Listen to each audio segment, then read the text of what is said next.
अस्सलाम वालेकुम, good morning Pakistan. क्या हाल है, कैसे हैं आप? ठीक ठाक है, मज़े में हैं। एज़ माँ आज का शो मैं शुरू करना चाहूँगी। एज़ माँ बहुत सारे मरहल में हम बड़े खुश होते हैं और हम बड़े अफसरदा होते हैं बहुत सारे मरहल में, लेकिन दोनों चीज़ों में, दोनों सिचुएशंस में एक चीज़ कॉमन होती है, वो होते हैं हमारे आंसू।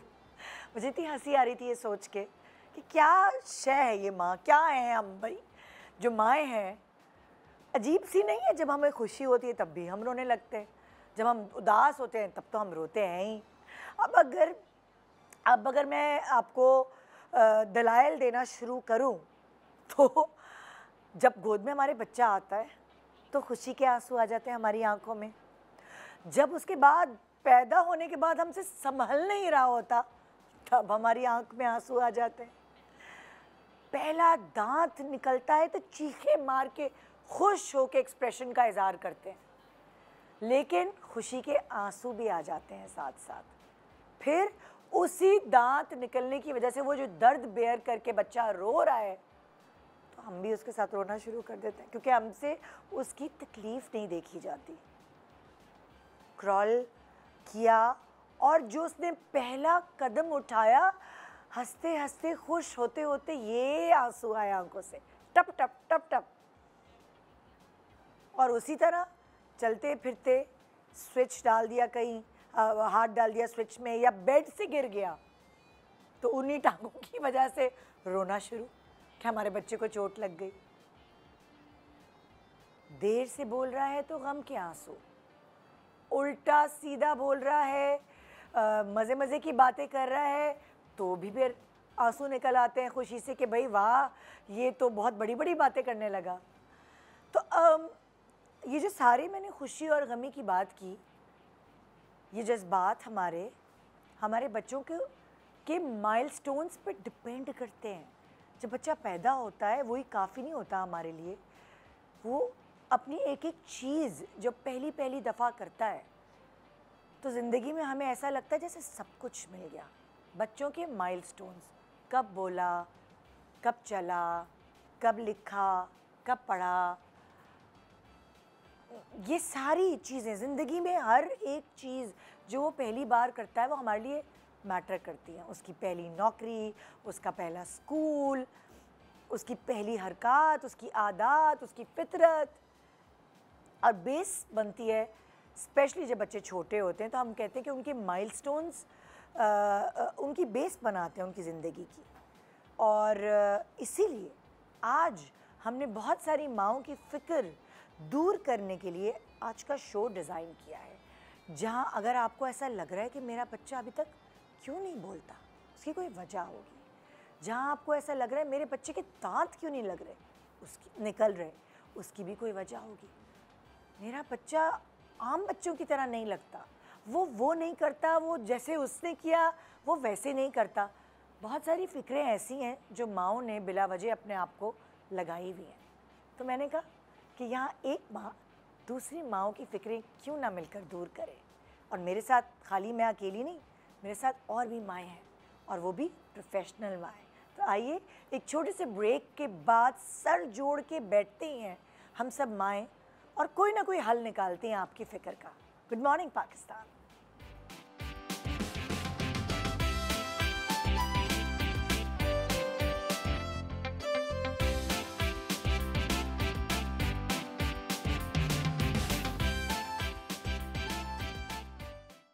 Welcome back, good morning Pakistan. आज जैसे कि हमने कहा कि सारी माएँ सर जोड़ के बैठेंगी और एक दूसरे की प्रॉब्लम सॉल्व करने की कोशिश करेंगी।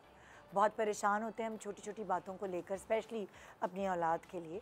सो चलें परेशानी का हल ढूंढते हैं। हमारे साथ यहाँ दो माएँ हैं, राबिया रिजवान हमारे साथ और मरियम नूर। अस्सलाम वालेकुम। कैसे हैं आप दोनों? अल्हम्दुलिल्लाह, आप कैसी हैं? बिल्कुल ठीक। आप थोड़ी एक्सपीरियंस माँ, मरियम अभी नई माँ, अभी नई माँ। आप सबसे सीखूंगी आज मैं मज़ीद बातें। बिल्कुल। सो ऑब्वियसली जो सारी माएँ हैं उनको कोई एक्सपर्ट राय चाहिए होती है, सबका ट्रस्ट अपने डॉक्टर्स के ऊपर होता है। सो हमारे पास भी यहाँ प्रोफेशनल हेल्प है, और यहाँ हमारे पास है डॉक्टर वसीम जमालवी, जो कि प्रोफेसर ऑफ पीडियाट्रिक्स है civil hospital and president of Pakistan paediatrics association से। अस्सलाम वालेकुम। वालेकुम सलाम। Welcome to the show and thank you so very much. Thank you. फिर हमारे पास यहाँ मौजूद है डॉक्टर माहीन नूरानी, जो कि special needs consultant and CEO फनक्लूजन से हैं। अस्सलाम वालेकुम। वालेकुम सलाम। कैसी हैं आप? बिल्कुल ठीक, ठीक थैंक यू। ठाक है। सो हमारी शुरुआत प्रोग्राम की इस तरह होगी क्योंकि हम बच्चों के माइलस्टोन्स को लेकर बात कर रहे हैं।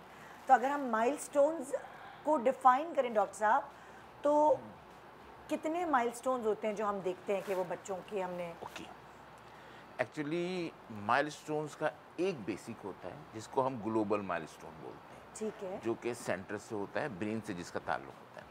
इसके बाद फिर इसकी सब डिवीजन होती है जिसमें एक ग्रॉस मोटर होता है, फिर फाइन मोटर होता है, फिर सोशल एंड लैंग्वेज होता है, एंड बिहेवियर होता है। ये डिफरेंट माइलस्टोन्स होते हैं। अब अगर हम इसके ग्रॉस मोटर्स को यूजुअली हम ज़्यादा जो देख रहे होते हैं ना, हम ग्रॉस मोटर को देख रहे होते हैं। ग्रॉस मोटर मतलब क्रॉस होता है, मोटर में क्या क्या आ जाता हाँ वही, गर्दन का संभालना, बैठना, खड़ा होना, क्रॉल करना, कोई चीज़ पकड़ना, सीढ़ी चढ़ना, सीढ़ी से उतरना, ये वक्त के साथ साथ, ठीक है, साइकिल चलाना, ये सब ग्रॉस मोटर, यानी हमारे हाथ और पाँव जो काम कर रहे हैं, that is called gross motor. सही। फिर दूसरा होता है फाइन मोटर्स। अच्छा। फाइन मोटर्स में होता है कि हाथ का काम। बच्चा जब पेंसिल ग्रिप सबसे पहले होता है, जो पहले पकड़ता है वो इस तरह से पकड़ता है, Okay. मुट्ठी में पेंसिल लेता है और हाँ, ऐसे लकीर हाँ, लगाता है, हाँ। ये उसका पहली राइटिंग होती है। फिर वो सर्किल करता है, ये उसकी दूसरी राइटिंग होती है। फिर वो उसके बाद ट्रायंगल बनाता है।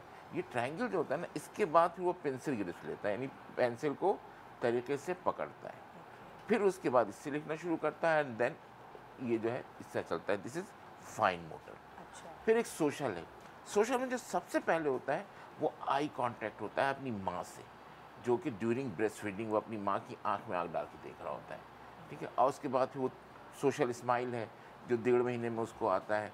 फिर वो अपनी माँ को या किसी को देख के मुस्कुराता है। फिर उसके बाद जो है उसका थोड़ा सा बोलना शुरू करता है।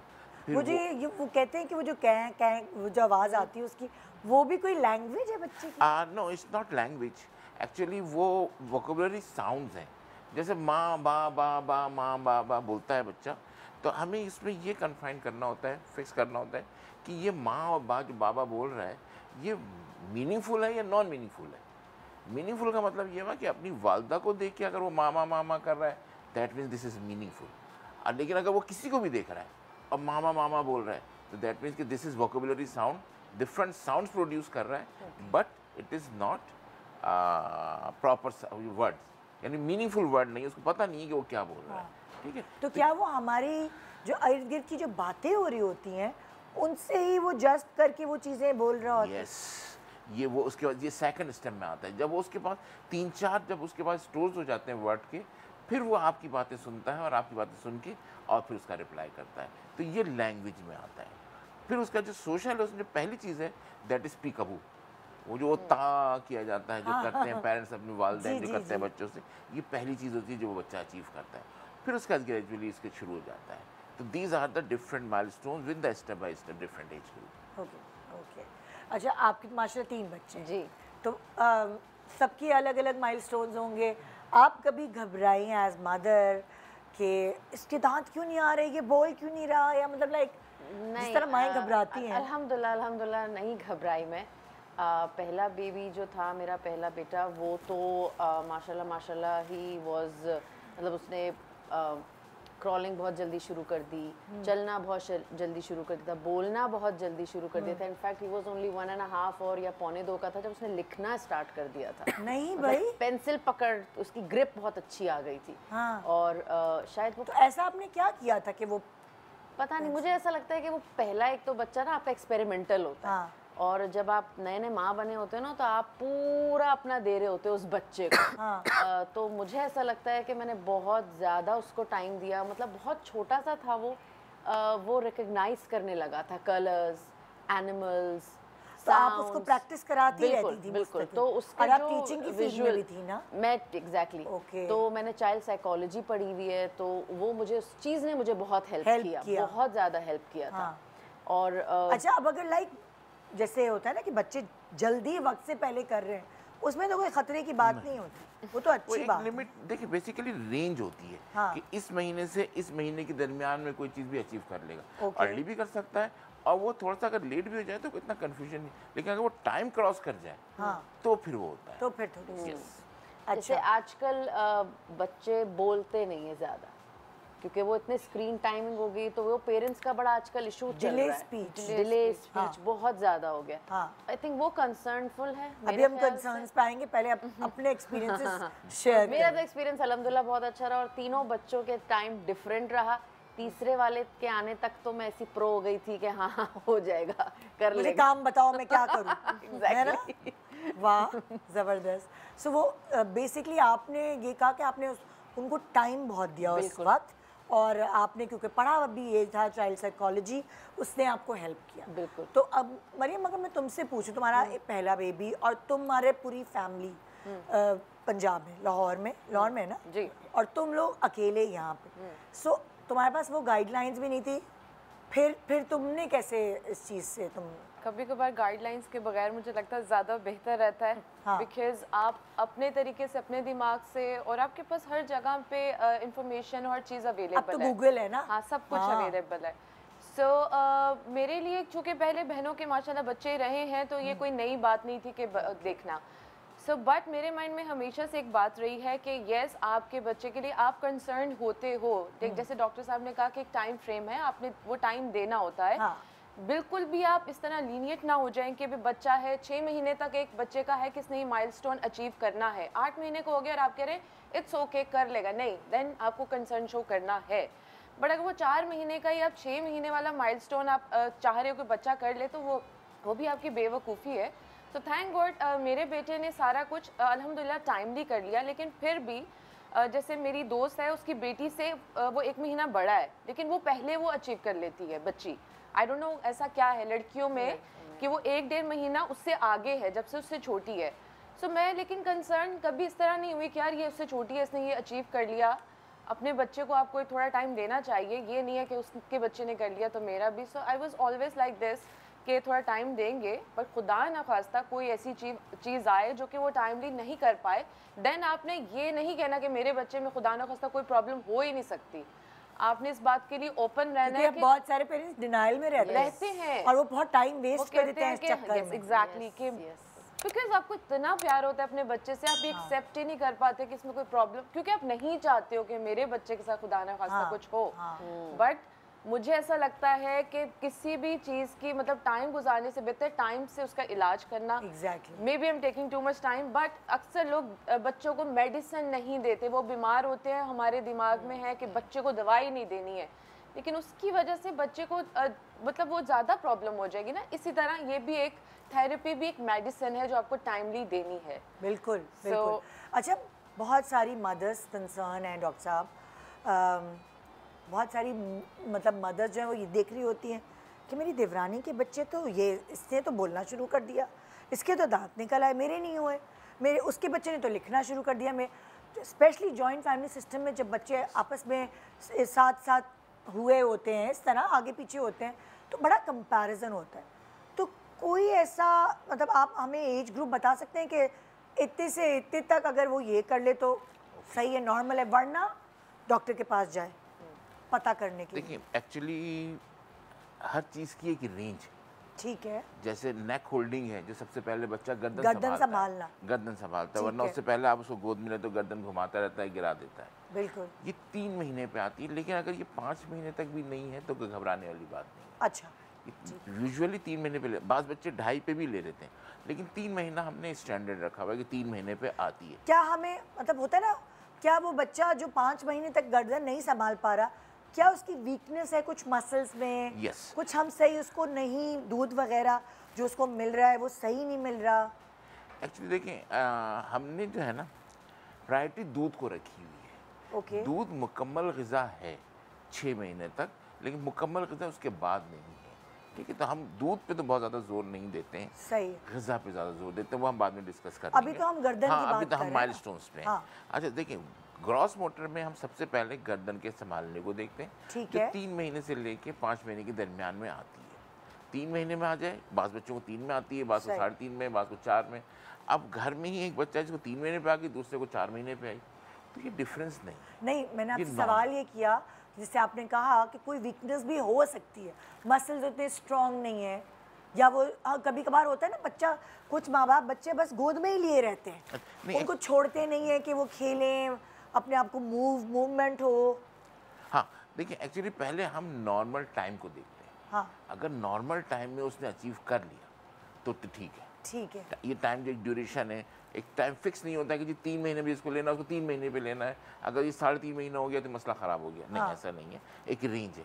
अगर वो रेंज क्रॉस करता है फिर हम देखते हैं कि उसके कॉजेज़ क्या हैं। अब उसके कॉजेज़ में वीकनेस भी आती है, अच्छा। माइक्रोन्यूट्रिएंट डिफिशिएंसीज भी आती हैं, ठीक है। जेनेटिकल डिसऑर्डर्स भी आते हैं, ठीक है, मेंटल का इशू भी आता है, बर्थ पे कोई इशू हुआ हो तो वो भी आता है, बच्चा कोई न्यूनेटल एज में कोई बीमार हुआ हो, कोई उसको झटके पड़े हो, वो बहुत फिर एक लिस्ट है जिसको फिर हम ग्रेजुअली सर्च करते हैं कि इसने पहला माइलस्टोन्स अपने टाइम पे अचीव नहीं किया है, तो क्या ये आगे के माइलस्टोन्स में भी गड़बड़ करेगा, या यहीं पे ये मसला इसी में सॉल्व हो जाएगा। तो ये तो हो गई गर्दन संभालना, आपने रेंज बता दी 3 से 5 महीने। फिर नेक्स्ट माइलस्टोन? इसके बाद होता है उसका बैठना सहारे के साथ। जब आप गद्दे लगा देते हैं चारों तरफ, बच्चा बैठा हुआ होता है सिर्फ, लेकिन अगर वो आप सहारा हटा दें तो गिर जाता है। हाँ, ये नॉर्मल होता है बच्चों में, जो उम्र ये 6 महीने के बाद अचीव करता है बच्चा। ओके। लेकिन बाज़ बच्चे 6 महीने पे बगैर सहारे के भी बैठ जाते हैं। हाँ। अगर आप कंपैरिजन करेंगी तो ये दोनों सही है। यानी बाज़ बच्चे जो 6 महीने बगैर सहारे के बैठ रहे हैं ये भी सही है, और जो सहारे के साथ बैठ रहा है वो भी सही है। अच्छा, कुछ माएँ मैंने नोट किया है थोड़ा ज़बरदस्ती 3 महीने में ही उसको बिठाने की कोशिश करी होती है, ये सही है या गलत है? गलत, ये गलत है, जल्दी और नहीं करना। उसकी जैसे अभी लॉजिक इन्होंने क्या बताया, है? बैकबोन थोड़ी वीक होती है? नहीं, ऐसा नहीं है बैकबोन वीक होती है। देखिए बात ये कि हर चीज़ का एक टाइम है। अच्छा। उस टाइम पे आप उसको बुलाएं, उस टाइम पे उसको उस चीज़ पे राज़ी करें, ताकि वो उस टाइम से अपने अचीव को शो कर सके। अगर आप जल्दी करेंगे तो वो जल्दी नहीं करेगा, तो वो जल्दी नहीं करेगा और आप परेशान होंगे और आप फिर ज़बरदस्ती करेंगे। तो ज़बरदस्ती नहीं करना, उसको उसके ब्रेन की ग्रोथ को टाइम देना है कि वो अपना ग्रेजुअली खुद अचीव करता चला जाए माइलस्टोन। फिर वो 9 महीने पे आके बच्चा जो है बगैर सहारे के बैठता है या क्रॉल शुरू कर देता है, लेकिन क्रॉल का टाइम 7 महीने से 9 महीना है।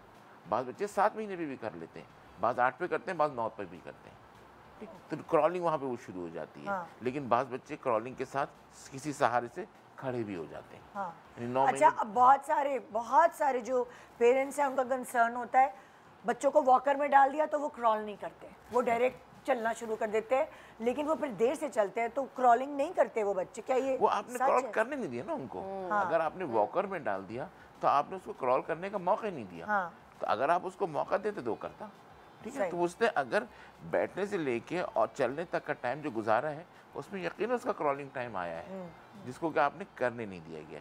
फिर तीसरे स्टेज पे उसका पकड़ के खड़ा होना है, आप उसको सहारा दीजिए, वो 2-3 स्टेप लेगा। हाँ। लेकिन वो बगैर सहारे के खड़ा और नहीं वो हो पाएगा। एज क्या 9 मंथ्स आप टू 1 रेंज ईयर, बताएंगे? 9 months to 1 year, to 1 year, ठीक ठीक है। है। यहाँ तक वो बगैर सहारे के खड़ा नहीं होगा, लेकिन बाज़ बच्चे 1 साल पे आके वॉक शुरू कर देते हैं। बहुत सारे 9 महीने में भी चलना शुरू कर देते हैं। 9 ये महीने क्या में है, उनको क्या खिलाया उनकी माँओं ने ऐसा? अच्छा, अभी हम सॉरी यहाँ पे बात कर रहे थे वॉकर की, तो पूरी दुनिया में वॉकर बैन है, तो हम Yes. यहाँ पे बहुत ओपनली यूज Yes. करते हैं, और वो नहीं करनी चाहिए या क्या है डॉक्टर, आप भी एक्चुअली बेहतर देखिए बता बात सकते ये है हैं। कि वही जो माइलस्टोन जो उसके अचीव कर रहा है ना बच्चा, अब वो आप उसका एक माइलस्टोन स्किप कर रहे हैं। जो उसका क्रॉलिंग माइलस्टोन्स है वो आपने टोटल स्किप कर दिया कि अब आप वो नहीं करवा रहे हैं उससे, तो ज़्यादा तो उसके ब्रेन पे प्रेशर तो आ रहा है उस चीज़ से कि उसको नेक्स्ट स्टेप लेना कि है। मतलब सीढ़ी समझे पलांग के चढ़ा ना Yes. वो। Exactly. और वो भी हाँ। अपने बच्चे hyper भी कन्वीनियंस होते के हैं, that हिसाब could से करते हैं हाँ। पेरेंट्स। और डेंजरस भी होता है वो वॉकर, बिकॉज एक्चुअली वॉकर में बस ये है कि आप उसका स्टेप जब नहीं करते ना तो उस पर प्रेशर पड़ता है अगला स्टेप लेने के लिए। अब उसको चलना शुरू करना है, अब वो चलना शुरू करने के लिए अब उसको क्रॉल के बाद चलना है। अब आपने क्रॉल जब स्टेप स्किप कर दिया तो अब उसको चलने में प्रेशर आ जाता है, तो वो थोड़ा सा डिले हो सकता है चलने में। अब उसको चलना भी अब delay हो उसको चलने में मुस्तकिल एक सहारा चाहिए। वॉकर में वो चलता है, वो पैर मारता है, यहाँ से वहाँ चला जाता है, लेकिन वो फिर उसको सहारा लेके चलता है, बगैर सहारे के फिर वो नहीं चलता है। तो बगैर सहारे का चलना आपका मेन अचीवमेंट जो है वो ये है कि आपका बच्चा बगैर सहारे के चले, खुद से चले, बगैर सहारे के चले। जब आप पकड़ा हुआ नहीं हो, किसी सोफे का टेबल का सहारा नहीं लिया हुआ वॉक कर रहा हो, 2-3 स्टेप लेता है फिर गिरता है, फिर 2-3 स्टेप लेता है फिर गिरता है, and then he start running properly. तो ये उसका नॉर्मल प्रॉपर माइलस्टोन्स है। अच्छा, एक बहुत इंपॉर्टेंट सवाल, इससे पहले कि आप आगे चलें तक मैं भूल ना जाऊँ। अक्सर बच्चे जब मदर फीड ले रहे होते तो बहुत दफ़ा वो लेते नहीं हैं, तंग करते हैं कभी कभार। अब उसकी बहुत सारी वजूहत हो सकती हैं, तो क्या वजह है? हाँ, ये एक दूसरा बहुत बड़ा टॉपिक है ये। अच्छा, ये दूसरा टॉपिक बहुत है। बड़ा तो टॉपिक पहले हम है। माइलस्टोन्स कंप्लीट करें, फिर ये नेक्स्ट उस मेरा पे। ख्याल में हम फीडिंग पे इसके बाद चलें, ठीक है। क्योंकि ब्रेस्ट फीडिंग तो इस वक्त पूरी दुनिया में, स्पेशली थर्ड वर्ल्ड कंट्री, हमारे मुल्क में हम इस पे बहुत काम कर रहे हैं, फिर हम इस पे डिस्कस कर लेंगे। ठीक है, तो अब पहले माइलस्टोन्स हाँ, कंप्लीट। अच्छा, इसके बाद चलने के बाद फिर होता है सीढ़ी चढ़ना। ओके, ठीक है ना, तो फिर वो होता है कि एक सीढ़ी पे 2 पैर रखता है, फिर वो ऊपर जाता है, फिर एक सीढ़ी पे 2 पैर रखता है। ये 1.5 साल की उम्र तक आता है उसको। मेरे बेटे ने सीढ़ी पहले चढ़ी और चलना बाद में शुरू किया। वो क्रॉल में, वो क्रॉलिंग में, crawling वो करते क्रॉलिंग करते, में, यस, हाँ, वो हाँ, क्रॉलिंग में सीढ़ी सीढ़ी चढ़ चढ़, जाता है वो लेकिन सीढ़ी उतरा नहीं होगा, उतरते 2 साल के बाद है। चढ़ना पहले पर स्टेप जो है ना, 1 फुट पहले 2 फुट पर स्टेप होता है। एक पैर रखेगा, फिर दूसरा रखेगा, फिर एक पैर रखेगा, फिर दूसरा रखेगा, उसी स्टेप पे फिर वो आहिस्ता आहिस्ता ऊपर जाएगा। लेकिन फिर पर स्टेप, फुट पर स्टेप, ये उसका 2 साल तक आता है, यानी एक अल्टरनेट एक एक करके आता जाएगा। और फिर 2 ही साल के बाद फिर वो उतरना शुरू करेगा। उतरता बाद में है वो, ये तकरीबन 2 साल से 2.25 साल 2.5 साल के दरमियान इस तरह की चीज़ होती है कि जब वो उतरना शुरू होता है। बस इस माइलस्टोन के बाद हम ब्रेक ले रहे हैं, बाकी हम माइलस्टोन्स ब्रेक के बाद करेंगे। Good morning Pakistan.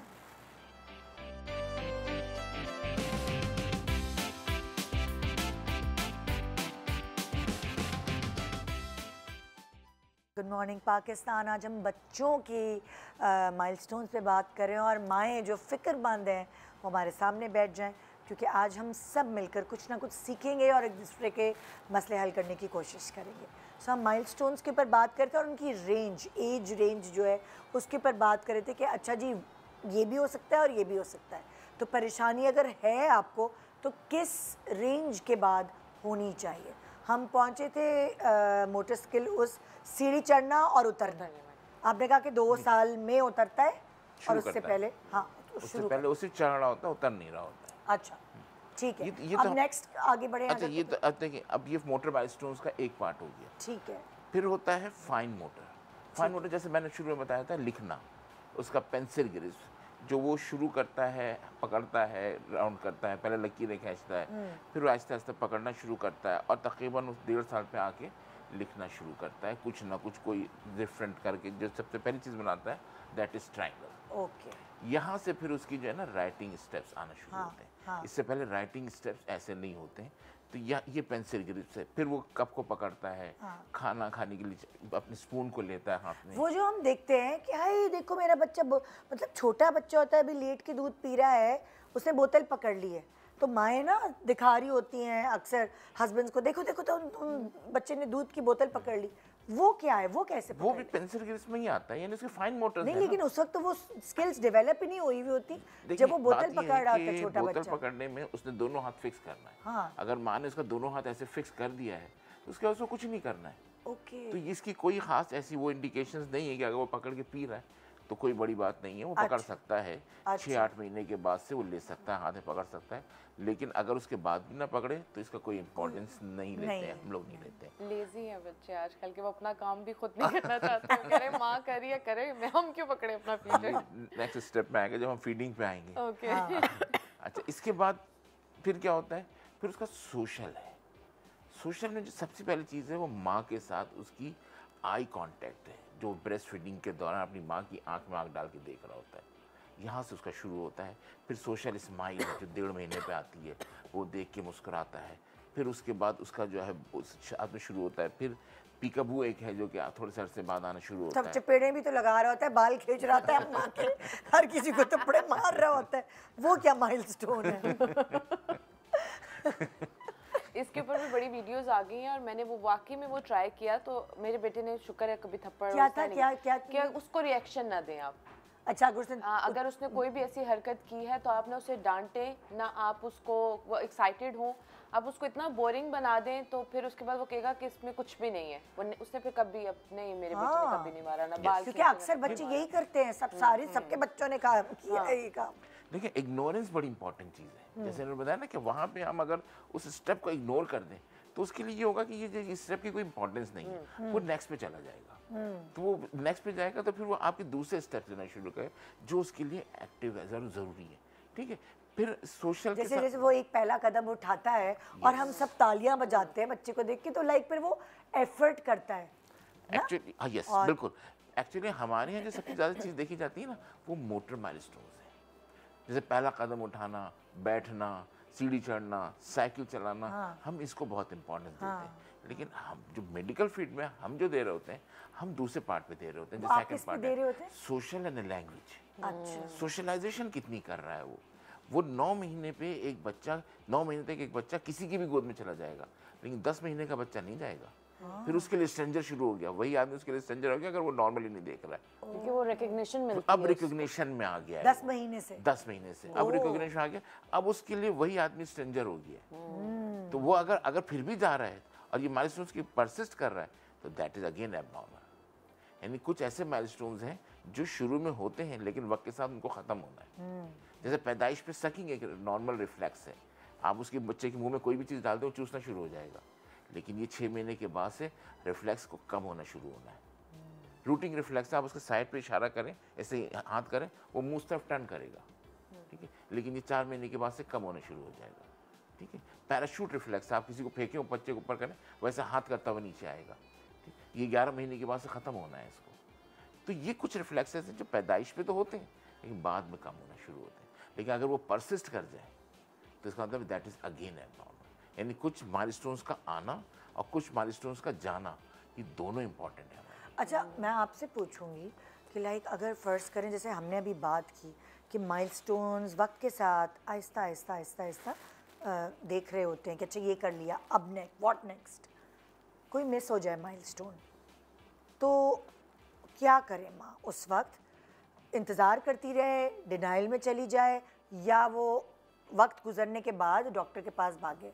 और माइलस्टोन मिस होते हैं तो क्या होता है? माइलस्टोन्स अगर मिस हों तो डेफिनेटली उसको देखना चाहिए, नज़र में रखना चाहिए कि जिस तरह हमने अभी बात की कि थोड़ा अरसा आगे पीछे हो सकता है, जिस तरह लड़कों का और लड़कियों का डिफरेंट होता है, थोड़ा देर से चलते हैं, थोड़ा जल्दी चलते हैं। लेकिन अगर वो उस जिस तरह रेंज की बात कर रहे थे कि बच्चा अब 1.5 साल का हो गया है और उसने एक लफ्ज़ भी नहीं बोला, जो स्पीच डिले जो अब बहुत ज़्यादा कॉमन है, सो वो एक कंसर्न होती है।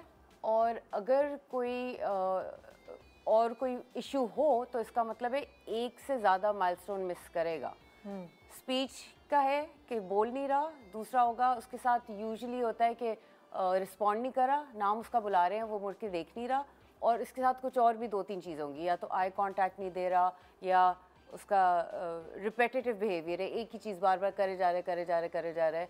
तो ये जब ज़्यादा सिम्टम्स आ जाते हैं, दैट मीन्स कि अब आपको मतलब ये कंसर्न है, तो आप जाएं किसी भी साइकोलॉजिस्ट के पास जाएं, इवैल्यूएटर के पास जाएं, स्पेशल एजुकेशन कंसल्टेंट, उनके पास जाएं और फिर वो असेसमेंट करते हैं। अच्छा, अगर मैं आपकी पर्सनल एक्सपीरियंस की बात करती हूँ, आपके बच्चे हैं ऑटिस्टिक, जो आपके बच्चे 2, तो आप एज मदर आपने क्या एक्सपीरियंस किया, वो कुछ शेयर कर सकेंगे आप? बिल्कुल। तो मैंने जब मेरा पहला बेटा हुआ तो मैं बहुत ज़्यादा कॉन्शियस थी इस बात से कि मैं कंपेयर नहीं करूँगी। हाँ। तो और आसपास कोई तो बच्चे थे भी नहीं छोटे। हाँ। तो अगर वो मिस कर रहा था, उसके जो ग्रोस मोटर वाले और माइलस्टोन सारे मीट हो रहे थे, तो हमने कुछ सोचा नहीं इतना। उसके बाद एक दिन जब देखा कि अच्छा 1.5 साल का हो गया है, बोल नहीं रहा, और एक और 1.5 साल के बच्चे को देखा कि वो कितना बोल रहा था और कितना समझ रहा था। 1.5 साल से पहले सारी चीज़ें बिल्कुल सही चल रही थी, आप लोगों को अंदाज़ा नहीं हो रहा था बिकॉज पहले बच्चा था आपका। हाँ, और क्योंकि उसने चलना 4 महीने में उठ के वो रोल जो करते हैं, वो गर्दन उठाना, वो सब कर लिया, 6 महीने में बैठ गया, 9 महीने में क्रॉल किया, 12 महीने में चलना शुरू कर दिया, खाना सही खा रहा था, सब चीज़ें सही चल रही थी, आई कांटेक्ट नहीं देता था। लेकिन उस वक्त हमें इतनी समझ नहीं थी। कभी खुद ही हंस रहा है, कभी कोई बात कर रहे हैं तो आगे से कोई रिस्पॉन्स नहीं है, ना बॉडी का ना एक्सप्रेशन का। तो उसमें फिर लगा, जब दूसरे बच्चे को साथ देखा कि ये कितना ज़्यादा डेवलप्ड है, और इसने तो अभी ना इसको समझ आती है, ना इसको डेंजर का पता है कि यहाँ पे खतरा है, ये नहीं करना। इसका मतलब कभी कभार कंपैरिजन ज़रूरी भी हो जाता है, क्योंकि देखिए ना, हमें नहीं पता होता कि क्या हो रहा है, हम तो नए पेरेंट बने हैं, तो कभी कभार जो हम कहते हैं हम कंपैरिजन कर रहे हैं या हम गलत कर रहे हैं, कभी कभार सही भी है, नहीं तो आपको कैसे पता चलता। बिल्कुल। तो मतलब 1.5 साल तक ना बोलना बहुत बहुत बड़ा गैप है, क्योंकि पहले वो साउंड्स निकालते हैं, फिर वर्ड्स होते हैं, फिर सिंगल वर्ड होता है, मामा बाबा कुछ ना कुछ तो कह देते हैं। सो 1.5 साल का मतलब है कि कोई कंसर्न है। तो उसमें फिर अच्छा यूजुअली माइलस्टोन्स जो मिस होते हैं या आप कुछ देखते हैं या बिहेवियर, तो या तो आपको माँ नोटिस करेगी या टीचर क्लास में या फिर डॉक्टर पीडियाट्रिशियन आपको आपके बताएगा। बच्चे के जब माइलस्टोन मिस हुए तो किसने, आपने, आपके हस्बैंड, किसने नोट किया? हम दोनों ने, दोनों। हमें वो दिन भी याद है। हाँ अल्लाह। तो वो क्या आप आपने कहा कि ये नहीं अभी मतलब? हाँ, हुआ ये था कि हम लोग उसको स्विमिंग लेके गए। अब मैंने उसका हाथ यूँ पकड़ा हुआ था क्योंकि मुझे पता था कि इसको पता नहीं है डेंजर का, ख़तरे का, इसको अंदाज़ा नहीं है कि इस पूल में ज़्यादा पानी है, इसमें ये, तो वो कहीं भी भाग सकता है। और फिर फिर उसको बिल्कुल छोटे वाले पूल में डाला, बेबी पूल में, उसमें भी डर डर के गया, बहुत मुश्किल से मेरे हस्बैंड को जाना पड़ा, फिर आया, फिर वो थोड़ा कंफर्टेबल हुआ। फिर हम एक और बच्चा आया जो उसी एज का था, अपनी अम्मा के साथ चलते चलते, ना हाथ पकड़ना था ना कुछ, उसको सब पता था क्या करना है, वो बातें भी कर रहा था। वो आया, उसने अपने फ्लोट्स पहने, वो खुद गया अंदर पानी में। तो वो डिफरेंस जब देखा तो उसमें लगा कि ये तो बहुत ज़्यादा डिफरेंस है, कि वो तो पूरी पूरी बातें कर रहा है और इसने अभी तक कुछ नहीं बोला। उसको समझ है कि ख़तरा कहाँ है, कहाँ जाना है, क्या करना है, और इसको बिल्कुल कोई समझ नहीं है। इसको समझ ही नहीं आ रहा कि ये क्या चीज़ है, कि ये डीप है, ये शैलो है। तो उसमें फिर हुआ कि नहीं, कोई ना कोई कंसर्न है। और फिर हम गए एक न्यूरो डेवलपमेंटल पीडियाट्रिशियन के पास। सो पीडियाट्रिशियन ही थे और उनको बोला कि ये कंसर्न्स है हमारी। तो उन्होंने जब असेसमेंट की तो उसमें उन्होंने ये सारी चीज़ें नोटिस की कि आई कांटेक्ट, माइलस्टोन्स के हिसाब से कि क्या क्या मिस किया और कितना किस अरसे तक मिस किया है। ये बड़ी बात है कि आपने अपने बच्चों को देखते हुए फिर आपने उनके लिए वो तालीम, आप कहाँ गई फिर पढ़ने के लिए? मैं फिर अमेरिका गई थी। हाँ। और मैंने ख़ुद भी पढ़ाई की, बच्चों को भी उधर स्कूल में डाला, स्पेशल एजुकेशन स्कूल में। अच्छा, तो ऑटिस्टिक बच्चों का अलग स्कूल और वो सारी चीज़ें, फैसिलिटीज़ वहाँ पे ज़्यादा है? वहाँ पे तो आपने इसीलिए फिर कहा बहुत ज़्यादा है। और डिपेंड करता है कि सिवेरिटी कितनी है। तो ये होता है कि नॉर्मल मेन स्ट्रीम क्लासरूम में बैठ सकते हैं, नहीं बैठ सकते।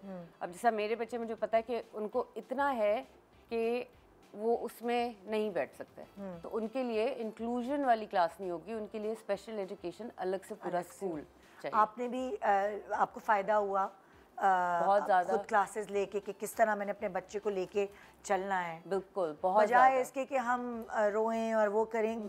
ये आपका बहुत एक बोल्ड और बहुत अच्छा स्टेप था कि अब मुझे जब इसके साथ ज़िंदगी गुजारनी है तो मैं क्यों ना इसको सीखूं और मैं कंफर्ट बनाऊं अपनी ज़िंदगी को। तो ये बहुत अक्लमंदी वाला आपका फ़ैसला था। और मेरा ख्याल से बहुत सारी माएँ अगर जो देख रही हैं और वो इस चीज़ से गुजर रही हैं, तो बजाय इसके कि वो अपने ऊपर पिटी करें, वो स्ट्रॉन्ग अपने आप को बना सकती हैं एजुकेशन लेकर। और वो वही चीज़ जिससे वो समझें इसके बारे में, जितना ज़्यादा समझेंगे उतना ज़्यादा आप अपने बच्चे को हेल्प कर सकेंगे। ये था मेरा कि मैं कैसे हेल्प करूँ इसको, मुझे समझना है इसको कि है क्या। तो उससे फिर जाहिर है बच्चे की हेल्प होती है। फिर मैंने प्रोफेशन ही चेंज कर लिया। पैर के नीचे जन्नत होती ना माओ की, ऐसी तो नहीं होती ना। फिर मैंने प्रोफेशन भी यही कर लिया। हाँ, तो अब मैं यही करती हूँ। ये जो आपका वो है फनक्लूजन, ये क्या है, ज़रा बताएंगे कि क्या चीज़ है? खुद मैं कंसल्टेंट हूँ, मैं असेसमेंट्स और ये सब करती हूँ, टीचर्स को ट्रेन करती हूँ किस तरह से पढ़ाना है इन बच्चों को। अच्छा। पेरेंट्स के साथ काउंसलिंग करती हूँ कि उनको जो भी प्रॉब्लम्स है मैं सोल्यूशंस दूंगी। ओके। तो फनक्लूजन जो है वो एक प्ले एरिया है, क्योंकि अक्सर इन बच्चों को लाइट, ज़्यादा तेज़ लाइट रोशनी या ज़्यादा शोर या ज़्यादा लोग घबराते हैं। ओके। तो उससे जब घबराते हैं तो वो प्ले एरिया और नॉइज़ और वो सब उनके लिए बहुत ज़्यादा ओवर स्टिमुलेटिंग होता है। अच्छा। तो फनक्लूजन, मैंने प्ले एरियाज हमेशा ऐसे ही होते हैं हमारे कि, और छोटे बच्चों का शोर होता है वहाँ बहुत, और जब बच्चे खेल रहे होते हैं बहुत ब्राइट कलर्स, जहाँ पे भी आप छोटे बच्चों का नाम लेंगे रेड, ब्लू, ग्रीन सब होगा। तो फनक्लूजन जो है वो मैंने एक प्ले एरिया बनाया है स्पेशली इन बच्चों के लिए। और वो पेस्टल कलर्स हैं उसमें, बिल्कुल लाइट कलर्स हैं, बिल्कुल लाइट बेज है, लाइट यानी कि एक सूदिंग वाली चीज चाहिए Soothing होती है, है। जो soothing। दूसरे बच्चे हैं उनको धड़कते पड़कते रंग और वाइब्रेंट लाइट इस तरह चाहिए होती, इन बच्चों को नहीं। सूदिंग। तो उन बच्चों के लिए भी वो सब इतना अच्छा नहीं है। नहीं है ये वो देखिए भी अभी जितने प्ले एरियाज overstimulating न्यू है, बन yes। रहे हैं वो इसी पेस्टल सॉफ्ट कलर्स में से किसी बच्चे के लिए और आप अच्छा देखें नहीं है। जरा जो पुराने लाइक जब मेरे बच्चे छोटे थे तो red vibrant full yellow lighting, blue green Even हम जो कंटेंट देखते थे टीवी पे वो भी इतना लाउड और इतना ब्राइट होता था, वो भी Exactly। सही नहीं है। हाँ तो ये देखिए कंक्लूजन कितनी में आप अभी पता देखेंगे चल रही सारे है बच्चों, research। क्योंकि ये दूसरे टिपिकल बच्चों के लिए भी है, तो इसमें उनको ओवर स्टिमुलेट नहीं करना। तो ऐसा नहीं है कि आप अंदर आए हैं, दीवारों पे चीजें लगी हुई हैं, छत से चीजें लटक रही हैं, जो अक्सर प्ले यानी कि बच्चों को भी मिनिमलिस्टिक चीजें चाहिए और हमने पता नहीं क्या किया हुआ होता था टू उनके मच कमरों दे में। दिया ना, Too मुझे much लगता दे है दिया, ज्यादा लाउड हो जाते हैं या उनके हाइपर हो जाते हैं बच्चे, और क्लासरूम में भी ना नहीं वो फोकस नहीं कर पाएंगे। फोकस नहीं कर पाएंगे। क्लासरूम में जिस तरह आप देखिए आपने स्कूल्स में भी कितना भरा हुआ होता भरा है हुआ छोटे होता है, बच्चों का। भरा होता है। अब एक जगह आपने नंबर्स लगाए हैं, अल्फाबेट्स लगाए हैं, एनिमल्स लगा दिए हैं, और आप छोटे से 4 साल के बच्चे को कह रहे हैं कि इसको देखो, इस पे फोकस करो, आज हम ये वाला अल्फाबेट्स करेंगे। अब उसके साथ ये सब लगा हुआ है, ये लगा हुआ है, ऊपर से चीजें लटक रही हैं, तो डिस्ट्रैक्शन तो बहुत तो आप इजी है। कहती हैं कि क्लासरूम्स भी सिंपल होनी चाहिए बिल्कुल क्लास और अगर आपको मैथ पढ़ाना है, नंबर्स पढ़ाने हैं, तो बस वही हो और कोई चीज ना हो बिल्कुल, ताकि डिस्ट्रैक्शन नहीं हो। क्लटर कम करें। हाँ तो मैं ये भी जब मैं पढ़ के आई हूँ, उसमें क्लासरूम सेटअप 3 साल की उम्र से वो भी मैं करती हूँ ओके कि किस तरह का होना चाहिए। अर्ली चाइल्डहुड में क्लासरूम कैसा होना चाहिए, अच्छा अर्ली चाइल्डहुड सेटिंग कैसी होनी चाहिए। ओके जबरदस्त। तो ये भी बता सकते हैं बच्चों को ट्यूशन पढ़ानी चाहिए कि नहीं? ये तो मुझे लग रहा है ये ज़रूरत कम और फैशन ज़्यादा है कि सबने ट्यूशन जाना। समझ नहीं आता कि क्या करें। कंक्लूजन जो है वो प्ले एरिया, उसमें मैंने ऐसी चीज़ें डाली हैं हाँ। जो इन बच्चों को, न्यूरो डाइवर्जेंट बच्चों को पसंद है। तो सिर्फ ऑटिज्म नहीं है, किसी भी स्पेशल नीड्स बच्चे को वहाँ पे जाके अच्छा लगेगा। बच्चे क्या, मुझे लग रहा है बड़ों को भी अच्छा लगेगा, आई एम वेरी श्योर।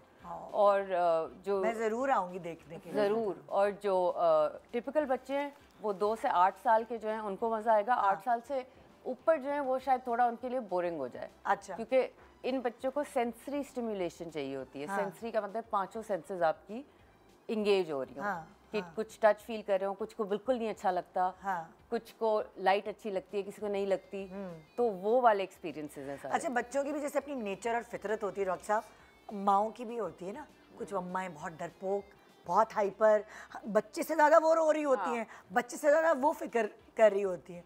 सो आपका शुमार, आप दोनों माओं का शुमार किन माओं में होता है?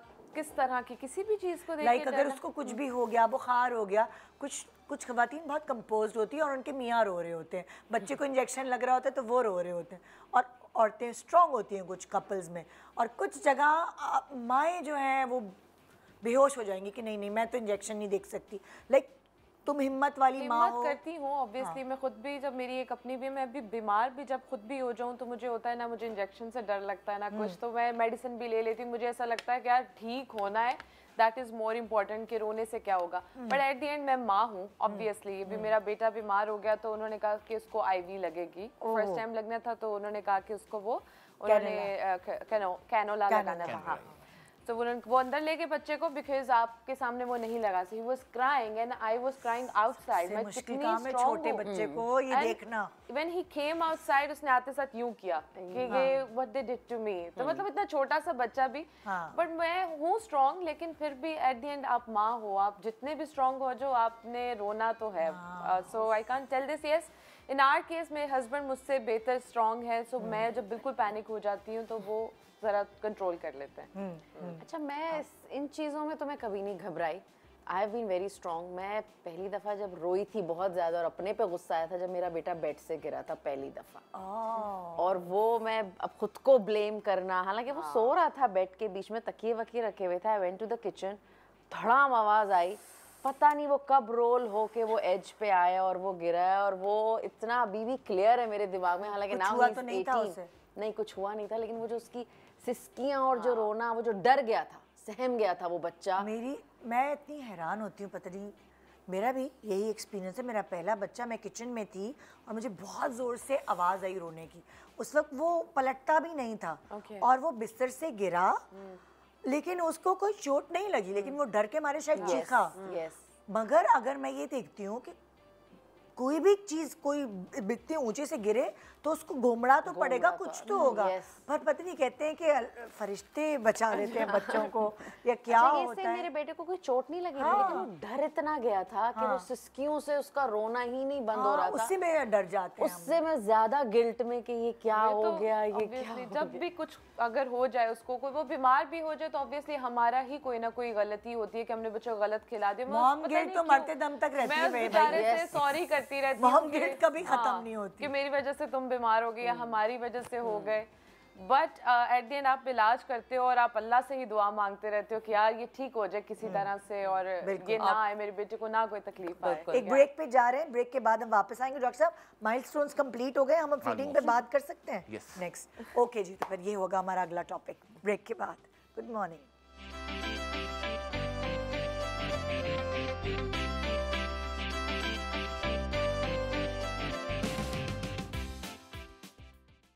Welcome back. Good morning Pakistan. तो अभी हम माइलस्टोन्स पे बात कर रहे थे, कोई रह गए डॉक्टर साहब या? नहीं, ऑलमोस्ट कंप्लीट। ऑलमोस्ट कंप्लीट है।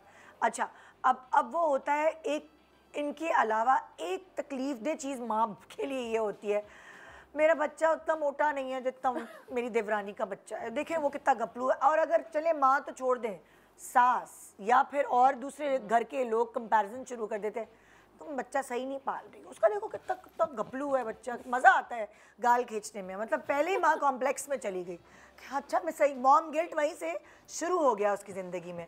तो अब फीडिंग के ऊपर आते कि माँ का दूध पिला रहे हैं, और ये बात बहुत ज़्यादा हाईलाइट की जा रही है मेडिकली हर जगह पूरी दुनिया में कि माँ का दूध कितना सेहत के लिए अच्छा है, बच्चों के लिए इम्पॉर्टेंट है। बिल्कुल। एक्चुअली पाकिस्तान में देखें शुरू से माँ ही की दूध की इम्पोर्टेंस है, अज़ल से चल रहा है ये मसला। और लेकिन अब कुछ सालों से टॉप मिल्क आ गया है, कुछ 30-40 साल होंगे या शायद उसके अराउंड कुछ आगे पीछे है। अब उसमें ये है कि वो मिक्स पैटर्न से भी प्रॉब्लम आता है। वो दूध बेसिकली दूध नहीं है, उसके ऊपर लिखा हुआ है कि ये दूध नहीं है। मिक्स पैटर्न से मतलब माँ का दूध और दोनों ऊपर का दूध। अक्सर माँ यही कर रही है। हाँ, अच्छा, इसमें निपल कंफ्यूजन भी होता है बच्चों को। हाँ। एक ये होता है कि जब वो माँ का दूध पी रहा होता है, फिर वो आहिस्ता आहिस्ता माँ का दूध छोड़ता है। हाँ, क्योंकि आसानी होती है ना उधर आसानी होती है। हाँ, यहाँ थोड़ा मेहनत करनी पड़ती है बच्चे को। क्योंकि यहाँ उसको सक करना है। हाँ। यहाँ सक करना और निकालना, और वहाँ तो उसने हल्का सा दबाना है और एक अच्छा खासा दूध एक साथ आ जाता है। बिल्कुल। अच्छा, ब्रेन ग्रोथ मैंने आपको शुरू में बताया था हमारे स्टूडेंट कि इनका पैदाइश से पहले शुरू हो जाता है। हाँ। और इनकी बड़ी अकल बड़ी होती है इनके अंदर। हाँ। और ये जो है ना, ये चालाक होते हैं बड़े ये भाई। हाँ। तो ये देख रहे होते हैं कि अगर हम माँ के दूध को थोड़ा सा रिफ्यूज़ करें तो अगले आधे घंटे बाद हमारे पास जो एक ऐसी चीज़ आने वाली है जो कि हमारे लिए ज़्यादा कन्वीनियंट है। लेकिन देखिए, किसी भी स्पेशीज़ में उसकी माँ का दूध है। किसी भी इंसान के लिए इंसान का दूध है। अच्छा, बहुत सारी माओं को जो प्रॉब्लम होती है, उनको एक तो सबसे पहले किसी को पता भी नहीं होता, उनको वो फीड नहीं आता कि अपने बच्चे का वो पेट भर सकें, मजबूरी भी होती है। और बहुत सारी माएँ जो है उनको अवेयरनेस नहीं होती कि करना क्या है, तो वो फिर बोतल का दूध पिला देती हैं, क्योंकि जो और दूसरे घर वालों के प्रेशर होते हैं, बच्चा कमज़ोर है, उसका पेट नहीं भर रहा है, क्या मतलब डोमेस्टिकली देखा गया है। ट्रू, बिल्कुल होता है ऐसा। एक्चुअली देखें, माँ के दूध से अच्छा दूध तो कोई सा नहीं है। ये तो एक बात फिक्स है, ये तो कि जिस बच्चे के लिए उसी की माँ का दूध सबसे बेहतर, चाहे माँ खुद हेल्दी ना हो। नहीं, ये देखें, ये एक अलग टॉपिक है। हाँ। एक बहुत बड़ा है कि माँ जो है, अब ये एक विशेष साइकिल है। एक कमज़ोर बच्चा, एक कमज़ोर यानी बच्ची, वो एक कमज़ोर औरत कमज़ोर लड़की बनेगी, एक कमज़ोर लड़की एक कमज़ोर माँ बनेगी, फिर वो एक कमज़ोर बच्चा जन्म देगी। बिल्कुल। ठीक है ना? तो ये इस साइकिल को ही तोड़ना है। इस साइकिल को तोड़ने के लिए शुरू करना है हमें फीडिंग से। अगर हम जब ब्रेस्ट फीडिंग को प्रॉपर करेंगे और माँ की डाइट अच्छी कर लें, बहुत ज़्यादा नहीं देना है आपको, यानी ये नहीं बहुत एडिशनली आप बहुत सारी चीज़ें खा रहे हैं, नो, इट्स नॉट कंपलसरी। चंद चीज़ें हैं जिसमें पानी का इस्तेमाल सबसे ज़्यादा, आपको पता है 87% पानी होता है माँ के दूध में। इतना तो पानी है, तो अगर वो अच्छा पानी पी ले तो उसकी डाइट आ जाएगी। रिमेनिंग कुछ चीज़ें और थोड़ी बहुत ले ले तो उसकी डाइट इतनी हो जाएगी कि बच्चे को दूध पिला लेगी। अच्छा, एक और बहुत इम्पोर्टेंट सवाल यहाँ, जब आप बोतल का दूध बच्चे को पिलाते हैं तो वो बहुत अच्छा, कहते हैं ना, मोटा नज़र आता है कि आपको वो भर गया उसका जिस्म और गपलू सा। लेकिन बहुत सारे बच्चे जो मदर फीड पे होते हैं, वो अगर कंपैरिजन कर रहे होते हैं घर में सब, तो वो उतना ज़्यादा वो एक्टिव तो होता है, वो इंटेलिजेंट भी होता है, लेकिन वो उसका जिस्म इतना वो ठोस नज़र नहीं आ रहा होता। यस, ये इसलिए फिर कंफ्यूज आपके होते ही हैं। सवाल में आपने खुद ही जवाब भी दे दिया। अच्छा, ओके। 3 बच्चों की माँ बन चुकी है तो मुझे तो वो पता एक्टिव है। है ये वो एक्टिव है। हाँ एक्टिव है एंड इंटेलिजेंट है। हाँ। देखिए, मोटे होने की कोई उम्र नहीं है, किसी भी उम्र में। वो 60 साल का भी होगा तो मोटा हो जाएगा। मोटा होने क्यों है, मुझे तो ये बात नहीं समझ में। होने क्यों मोटापा है? एक बीमारी है, मोटा क्यों होना है? सॉरी डॉक्टर, मैं आपको नहीं कह रही, नानी लेकिन- दादियों को अच्छे लगते हैं ना, आए मैं- बच्चे को आप ठीक ख्याल है, नहीं मैं रख रही। गपलू बच्चे सॉरी, हो। एक यहाँ पे अक्सर लोगों को आपने ये सुना होगा, प्रेशर के लोग कहते हैं कि मदर फीड कराओ कराओ। मैं एक ऐसी मतलब माँ हूँ कि मुझे ऐसा था कि मुझे अपने बेटे को सिर्फ मदर फीड करवाना True, है, very ठीक है, and I tried my best.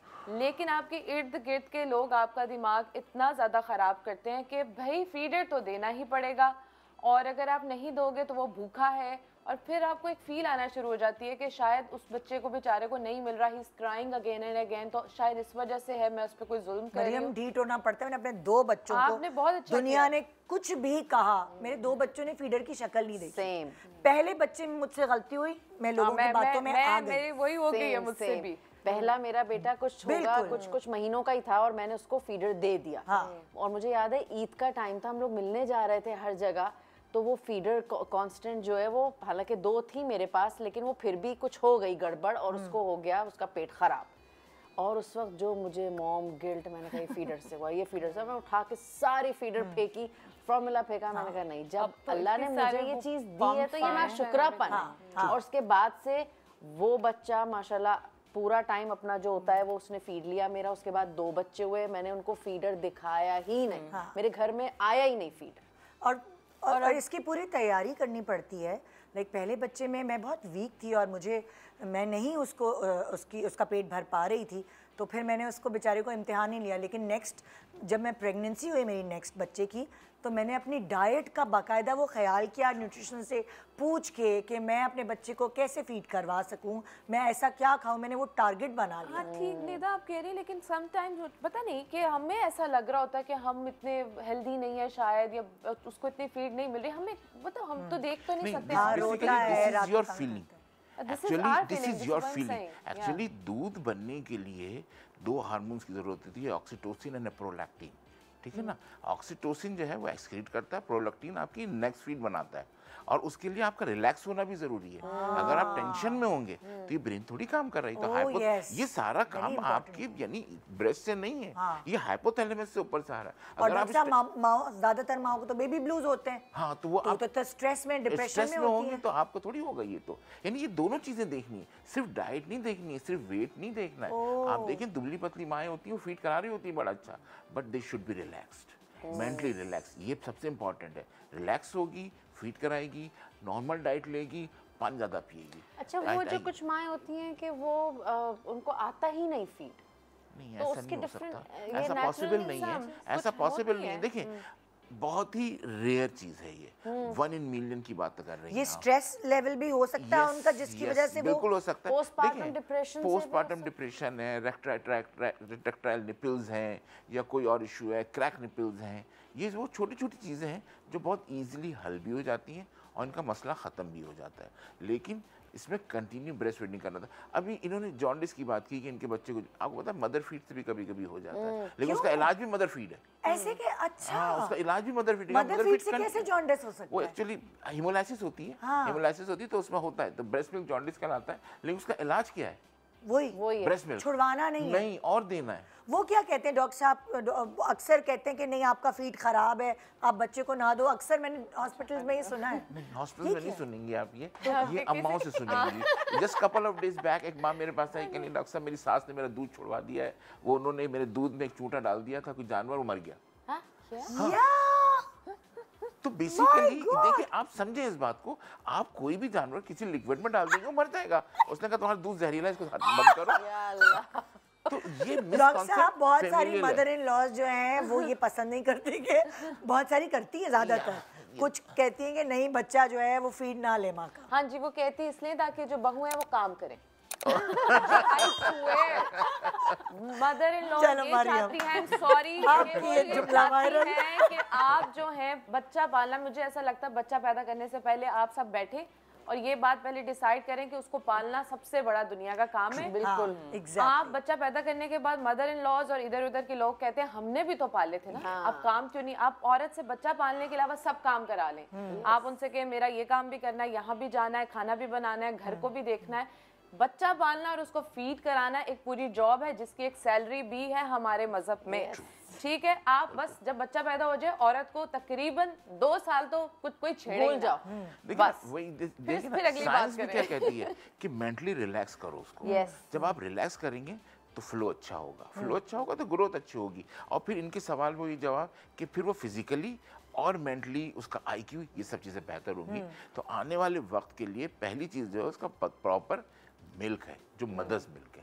अच्छा, तो मेरा एक medically- सवाल है कि अगर माँ मतलब बीमार हो जाए या कुछ ऐसी कुछ हो जाए या एंटीबायोटिक्स ले रही है या कुछ इस तरह की कोई बीमारी हो गई है, तो उस सूरत में क्या भी करना दूध, चाहिए? यस देखिए एक्चुअली इसके लिए ये है कि अगर माँ इस काबिल नहीं है, ICU में एडमिट है, लाइफ थ्रेटनिंग कंडीशन है, तो फिर वो नहीं दे सकती। बट अगर कोई अगर बुखार ऐसे बुखार है, एंटीबायोटिक ले रही है, इवन IV एंटीबायोटिक ले रही है, अच्छा तो with the help of the others वो दे सकती है। लेटिव देखिए मदर्स मिल्क फीड कराने के बहुत सारे तरीके हैं। इवन ये कि अगर आप स्ट्रेट लेटी हुई हैं तो उसका भी एक तरीका है। बहुत सारी पोजीशंस हैं। अच्छा, बहुत सारी, एक और सवाल इसमें मैं आपसे पूछना चाहूंगी। बहुत सारी माएँ जो हैं मदर फीड लाइक वो चेक करके भी बच्चों को फीड दे रही होती हैं, तो क्या वो सही प्रोसीजर है? यस देखिए एक्चुअली आप दूध को स्टोर कर सकते हैं, इवन मदर्स मिल्क को भी स्टोर कर सकते हैं। अगर मदर वर्किंग मदर है वो फीड करा के अपना दूध रख के जाती है और आगे वाले वक्त में दिया जाता है, तो ओके फाइन, आप तो दे इसमें सकते कोई हैं। मसला नहीं कोई है मसला नहीं कि आपने फ्रीज किया हुआ है, उसके बाद आप उसको रूम टेम्परेचर पे, नो बिल्कुल आप मतलब normal बजाय इसके कि आप उसको फार्मूला मिल्क दें, आप मदर्स मिल्क को स्टोर करें, आप दें। ये बेहतर यस ऑप्शन। आप दे सकते एक हैं। और हमारे पाकिस्तान का बहुत टॉपिक है जो कि अभी काफ़ी हद तक लोगों ने मान लिया हुआ है कि वो कहते हैं जो माँ खा रही है वो बच्चे में भी जाएगा दूध चने से। की दाल मत खाना, हाँ जी। अमरूद के दानों से, अमरूद के बीज आइसक्रीम से मत खाना, आइसक्रीम मत खाना, गला खराब हो जाएगा। हाँ, गला खराब हो कोई जाएगा। डायरेक्ट नहीं पाइप खाना। लगा हुआ है क्या ये डॉक्टर साहब? साइंटिफिकली ये नहीं है, bullshit। नहीं है ना, वो उसने जवाब भी दे नहीं है वो खुद ही। हाँ, लेकिन मैं ये कहना चाह रही हूँ आज भी लोग पढ़े लिखे लोग भी Yes. ये बात मानते हैं, क्यों है ऐसा? ये देखिए ये मिथ्स है। ये वो मिथ्स हैं जिनको अभी तक हम खत्म नहीं कर सके। खुराफात हैं। पाकिस्तान में 1990 में ब्रेस्ट मिल्क के लिए एक प्रोग्राम शुरू किया था with the breast feeding initiative, hospital initiative 1990 में, जब मैं डॉक्टर भी नहीं बना था। ये मेरे उससे पहले का प्रोग्राम शुरू हुआ था। फिर ये पाकिस्तान के हर अस्पताल को, जो कि गवर्नमेंट हॉस्पिटल यानी प्राइवेट बड़े हॉस्पिटल्स हैं, सबको ये उन्होंने उस वक्त दिया था सर्टिफिकेट कि जी यहाँ पे सिर्फ माँ का दूध पिलाया जाएगा और कुछ नहीं होगा। फिर ये वक्त के साथ साथ कम होता चला गया, बट लास्ट 10 ईयर्स हमने अगेन ये चीज़ शुरू की है। और इस वक्त पाकिस्तान कराची में, स्पेशली सिंध में लॉ आ गया है, एक प्रॉपर लॉ है जो कि सिंध असेंबली से अप्रूव्ड लॉ है, जिसमें कि माँ को दूध पिलाना है और कोई भी हॉस्पिटल वाले कोई अगर इशू नहीं है तो उसको दूध नहीं लिख के दे सकते, वो दूध नहीं प्रिस्क्राइब कर सकते। मैं दूध हाईली नहीं दे सकते। एंडोर्स करती हूँ मदर फीड को, क्योंकि मैंने अपना पर्सनल एक्सपीरियंस, मैंने 3 बच्चों को की परवरिश की है अलग अलग, और जिस बच्चे को मैंने मदर फीड नहीं कराया, मैं अपने 3 बच्चों में डिफरेंस देख सकती हूँ। उनकी स्मार्टनेस, उनकी इंटेलिजेंस, उनकी फिजिकल अपीयरेंस, उनकी इम्यून सिस्टम, मैं बाकायदा कंपैरिजन कर सकती हूँ। तो मैं तो हाईली एंडोर्स करती हूँ अच्छा, मदर फीड। क्या सिचुएशन है जिसमें नहीं पिलाना चाहिए? Yes. हाँ बिल्कुल, बहुत important. If the mother is very sick, is in ICU, हाँ ये ये बताया सबसे पहला। दूसरा साइकोसिस, पोस्टमार्टम साइकोसिस का भी किसी ने जिक्र किया था। पोस्टमार्टम साइकोसिस, उसमें माँ कुछ भी कर सकती है। तो या तो आप उसको फिर with help of the others आप दूध पिलाएं, नहीं तो आप छोड़ या दें। फिर आप एक्सट्रैक्ट या करवा आप लें। एक्सट्रैक्ट करके करवा पिला दें, दें। बच्चे Yes. को ना हवाले हाँ, करें। बच्चे को हवाले नहीं कर सकते। ये 2 मेन है। एंटीबायोटिक ले रही दे दें दूध, आप कोई मसला नहीं है। IV ले रही ले दे दें। बीमार है, कोई वायरल इन्फेक्शन है, देखिए कोरोना भी जो आया था उसमें क्या हुआ था, कोरोना में रिसर्च हुई थी कि माँ के जिस्म के सिक्रीशंस में है, इसमें आ रहा है, खाल में है, लेकिन मिल्क स्टाइल है। तो आप दूध पिला सकते थे, मास्क लगाए माँ, ग्लव्स पहने, प्रोटेक्शन करें और दूध पिलाएं। ठीक है, उस वक्त तो आपने बॉडी टच नहीं कर रहे थे ना, सोशल डिस्टेंसिंग रखी हुई थी, लेकिन मिल्क को हमने नहीं बंद किया था। अच्छा, Continue. दूसरा बहुत इम्पोर्टेंट सवाल, आई डोंट नो अब तो बच्चियां सुनती नहीं होंगी, पर हम ये सुनते रहे थे, हाय हाय पानी पिलाया नहीं बच्चे को। लाइक जिस वक्त वो मदर फीड पे था, बच्चे को पानी पिलाओ, इस पर सास से मेरी लड़ाई होती थी इस बात पर मैं कहती थी नहीं पिलाना, वो चुपके से पिला देती थी सारी। मैं क्या, अल्लाह अल्लाह उनको जन्नत नसीब करे, वो तो नहीं है आप, लेकिन सारी मदर्स को थोड़ा सा ये बेयर करना पड़ता है कि मदर इन लॉज कहती हैं सालन जो पक्का है वो चटा दो, ये जो है वो चटा दो, बच्चे को चटाओ। कितनी उम्र में खाना खिलाएं, क्या उसको पानी पिलाना चाहिए, कौन सी एज से पानी पिलाना शुरू करना चाहिए, और अगर वो मदर फीड पे है तो क्या पानी पिलाना इम्पोर्टेंट है। अच्छा सॉरी, खाली ये बातें मदर इन लॉज नहीं करती, आपकी अपनी मदर्स भी करती हैं। Exactly. मदर इन लॉज के अच्छा, खिलाफ अपनी नहीं है। अम्मा को तो हम चुप करा देते हैं ना, मदर इन लॉ से तो को आप मुरब्बत चुप नहीं होती करा है ना, सकते हम। हम जी, नहीं जी। कह सकते कुछ भी। एक्चुअली घर के जो सीनियर्स होते हैं जी, जी। वो इस तरह के मशवरे देते हैं। देखिए मैंने आपको शुरू में कहा था कि माँ के दूध में 87% पानी है, बिल्कुल ठीक है, यानी ऑलमोस्ट 90%। हाँ, तो उसमें ज़रूरत नहीं है उसको 6 महीने तक, अगर आपको लगता है प्यासा है आप दूध पिलाएं, अगर आपको लगता है भूखा है आप दूध पिलाएं, बिल्कुल बस यहाँ पे हम फुल स्टॉप लगाते हैं। डॉक्टर साहब, मुझे किसी एक्सपर्ट ने मेरे शो पे आके इतनी कोई प्यारी मिसाल दी थी, उस वक्त मैं बड़ी परेशान थी, मैं समझ नहीं आ रहा था, मैं कन्फ्यूजन में थी, पानी पिलाऊं ना पिलाऊं, कभी कोई कुछ कहता है कभी कोई कुछ। तो मैंने उनसे सवाल किया तो उन्होंने मुझे ये बताया कि जैसे एग्जाम्पल देके कि जैसे प्याला है पेट पे, फ़र्ज़ करो वो प्याला एक सर्टन उसकी मिकदार है ना कि वो इतना भरेगा, तो अब अगर तुम पानी पिला के आधा प्याला भर दोगी तो उसको दूध की न्यूट्रिशन ही नहीं मिलेगी, तो तुम इसलिए पानी ना पिलाओ और पूरा प्याला अपने दूध से ही भरो। हाँ, तो तो फिर यही मैंने अपनी reaction mother in law effect को भी जाके यही गिफ्ट है। मिसाल हाँ, यही है फिर कि मैंने वो उनको उसको लॉजिक के साथ हेल्दी नहीं है, जो चीज़ उसको चाहिए वो उसको नहीं मिलेगी तो क्या फ़ायदा फिर? हाँ, पहली ग़िज़ा आपको देनी है 6 महीने के बाद। अच्छा, आपको बड़ा कॉमनली मिलेगा कि जी हमने तो 4 महीने पे दी थी। हाँ। यस, बिल्कुल मिलेगा, ऐसा मैंने दी है। थी अपने पहले बच्चे को। एक्चुअली आपने भी दी थी, यस। पहले असल में 4 to 6 मंथ्स WHO की रिकमेंडेशन क्योंकि मेरा वो पुराना बच्चा है ना, यस, मतलब 4 नहीं, इतना पुराना भी नहीं होगा, 4 to 6 मंथ्स की रिकमेंडेशन थी कि 4 से 6 के दरमियान कभी भी शुरू कर दें। अच्छा। लेकिन उसके बाद उन्होंने देखा कि नहीं, यहाँ पे 4 से 6 तक वालों में कुछ प्रॉब्लम्स आ रही हैं, तो दे स्टॉप इट और एक फिक्स टाइम कर दिया है कि 6 महीना पूरा हो जाए आप वीनिंग स्टार्ट कर दें और यहीं से आप पानी भी दें। बस आखिरी वाले बच्चे में नई रिसर्च आ गई थी तो फिर उसको हमने 6 महीने, तो अभी लेटेस्ट रिसर्च 6 महीने। 6 महीना, 6 माँ का दूध शुरू करना है, 2 साल तक पिलाना है, 6 महीने से ऊपर की ग़िज़ा शुरू करना। अच्छा, अब पहली ग़िज़ा के लिए भी बड़ी कन्फ्यूजन्स है। मैं कल ही कोई रील देख रही थी, हमने सुना था जी चावल खिलाओ, हमने सुना था पहली ग़िज़ा जो है सूजी खिलाओ, वो उस रील में ये कहा जा रहा था कि ग्रेन्स पहली ग़िज़ा मत दें, एवोकाडो दें, इस तरह की चीजें दें, और vegetable puree with single fruit और सिंगल वेजिटेबल। अब रिसर्च खिचड़ी से एग्जैक्टली हमने अच्छा, तो मैं चावल से शुरुआत इधर की एक बात पूछना चाहूंगी, जैसे आपने फॉर्मूला मिल्क का कहा कि वो दूध है ही, इस जो तरह के cereals जो आ रहे हैं, फॉर्मूला baby वाले जो foods, सीरियल होते हैं, baby baby foods, food, baby foods में जो सीरियल्स आ रहे हैं, देखिए अब जो ये मैं आपको बता रहा था, ब्रेस्ट मिल्क जो लॉ है ये 36 मंथ्स तक के लिए है, माँ का दूध 2 साल तक के लिए। लेकिन सिंध गवर्नमेंट ने जो असेंबली में जो लॉ पास किया है, ब्रेस्ट मिल्क लॉ, जिसमें कि हमारी एसोसिएशन ने, पाकिस्तान पीडियाट्रिक एसोसिएशन ने बहुत काम किया था, और उसमें 36 मंथ्स तक का नाम लिखा हुआ है कि वहाँ तक के बच्चों को माँ का दूध देना है और होममेड डाइट देनी है। होममेड डाइट में अच्छा, इसमें एक बात और याद रखिए, खिचड़ी इसलिए मना की जाती है, इसमें 2 एक चीज़ एक साथ है। इसमें सिंगल फूड आपको स्टार्ट करना है एट ए टाइम, यानी आप जैसे एप्पल प्यूरी दे रही है तो आप वही दें, आप बनाना नहीं, मेरा सवाल आपसे ये है कि अभी रिसर्च क्या कहती है, जो बच्चों की पहली ग़िज़ा है वो क्या होनी चाहिए? फ्रूट होनी चाहिए, वेजिटेबल होनी चाहिए, ग्रेन होनी चाहिए? ऐसा नहीं है। अच्छा। कि ऐसा नहीं है कि आप फ्रूट नहीं दें या वेजिटेबल दें या फ्रूट दें, आप व्हाटएवर जो भी देना चाहें आप दे सकती हैं। अच्छा। लेकिन एक वक्त पे एक शुरू करें, उसको कुछ टाइम दें, फिर उसके बाद फिर दूसरा थोड़ा add करें। रेंज बता सकते हैं डॉक्टर साहब, जैसे 2-4 दिन बस। 3 दो दिन एक चार- चीज हाँ, दें हाँ, आप 2-4 दिन। लगातार, सो दैट आपको पता पता चले। चल जाएगा कि वो उसके लिए सूटेबल है, कोई है या नहीं, एलर्जी, डाइजेशन में कोई ये प्रॉब्लम। बहुत इंपॉर्टेंट बात आपने कही है कि एक चीज 3-4 दिन तक दें, फिर देखिए उसके बाद फिर दूसरी ऐड करें। ठीक है। यानी एक साथ आपने 2 चीज दे दी तो आपको नहीं पता चलेगा कि कौन सी कौन चीज में सी प्रॉब्लम चीज गड़बड़ कर रही है। हाँ। और फिर उसका टेस्ट भी डेवलप होगा इसका और यहाँ पे उसका टेस्ट डेवलप करना है। अच्छा,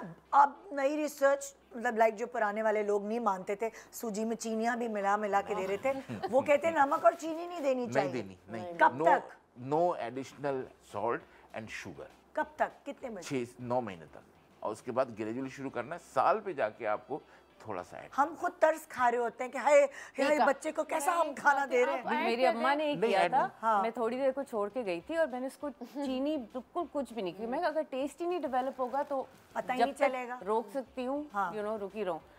वो आई, सूजी का हलवा खिला दिया। मुझे तो लग रहा है आपकी अम्मा ने चुप के बिरयानी खिलाई है तो आज तक। मेरा पहला बेटा 1 साल तक घर की बिरयानी खा रहा था जब वो मैं 1 साल का हुआ उसको तो। फिर उसमें खजूर ऐड कर देती हूँ, कोई भी चीज़ खा, अभी भी आज तक भी, मतलब वो 1.5 साल का होने वाला है, मैंने अभी तक चीनी कभी भी ऐड नहीं की है। खजूर ऐड कर देते हैं और अब आहिस्ता आहिस्ता सॉल्ट ऐड करना शुरू किया है। अदरवाइज चीज़ थोड़ी बहुत मैं ऐड कर देती थी किसी चीज़ में ताकि वो सॉल्टेड उसका थोड़ा फ्लेवर आ या जाए। ऑर्गेनिक हनी अगर हम दे सकते हैं नहीं, कुछ। एक साल भी तक हाँ, नहीं। शहद एक चटाना साल भी तक कहते दे हैं। जी अच्छा, तो फिर वो क्या है जो गुट्ठी चटाओ, हमने गुट्ठी हाँ, पैदा चटानी होते है। ही जो हाँ, मतलब पप्पू ने चटानी है, खाला ने चटानी है, ये इसमें तो लड़ाइयाँ हो रही होती है। एक्चुअली देखिए, एक्सक्लूसिव ब्रेस्ट फीड का वर्ड यहीं पे ख़त्म हो जाता है। हाँ हमारे यहाँ ये है कि एक्सक्लूसिव ब्रेस्ट फीड होनी चाहिए till the age of 6 months. हाँ तो अब बच्चा पैदा होता है, वो जो आया होती है वो लाके बाहर देती हैं, वो कहती हैं अल्लाह का शुक्र लो जी बेटा हुआ हाँ। है ना। और वो दादी अम्मा ने अपने पर्स से कुछ चीज़ निकालनी है या नानी अम्मा ने वटेवर, और उसका वो दे देनी है। और ये तबरुकन बांटा भी जाता है वहाँ पे, अगर कोई नहीं लाई है तो दूसरा बच्चा जो आ रहा होता है उसको दे दो, तुम भी चटा दो। इट्स वेरी कॉमन दिया जा रहा होता है, लेकिन नो, नहीं देना है।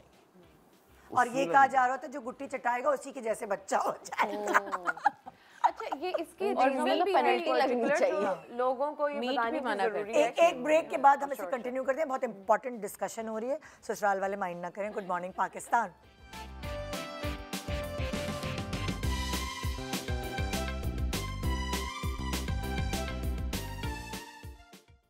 Welcome back. Good morning Pakistan. Doctor साहब हम कहाँ पहुँचे थे?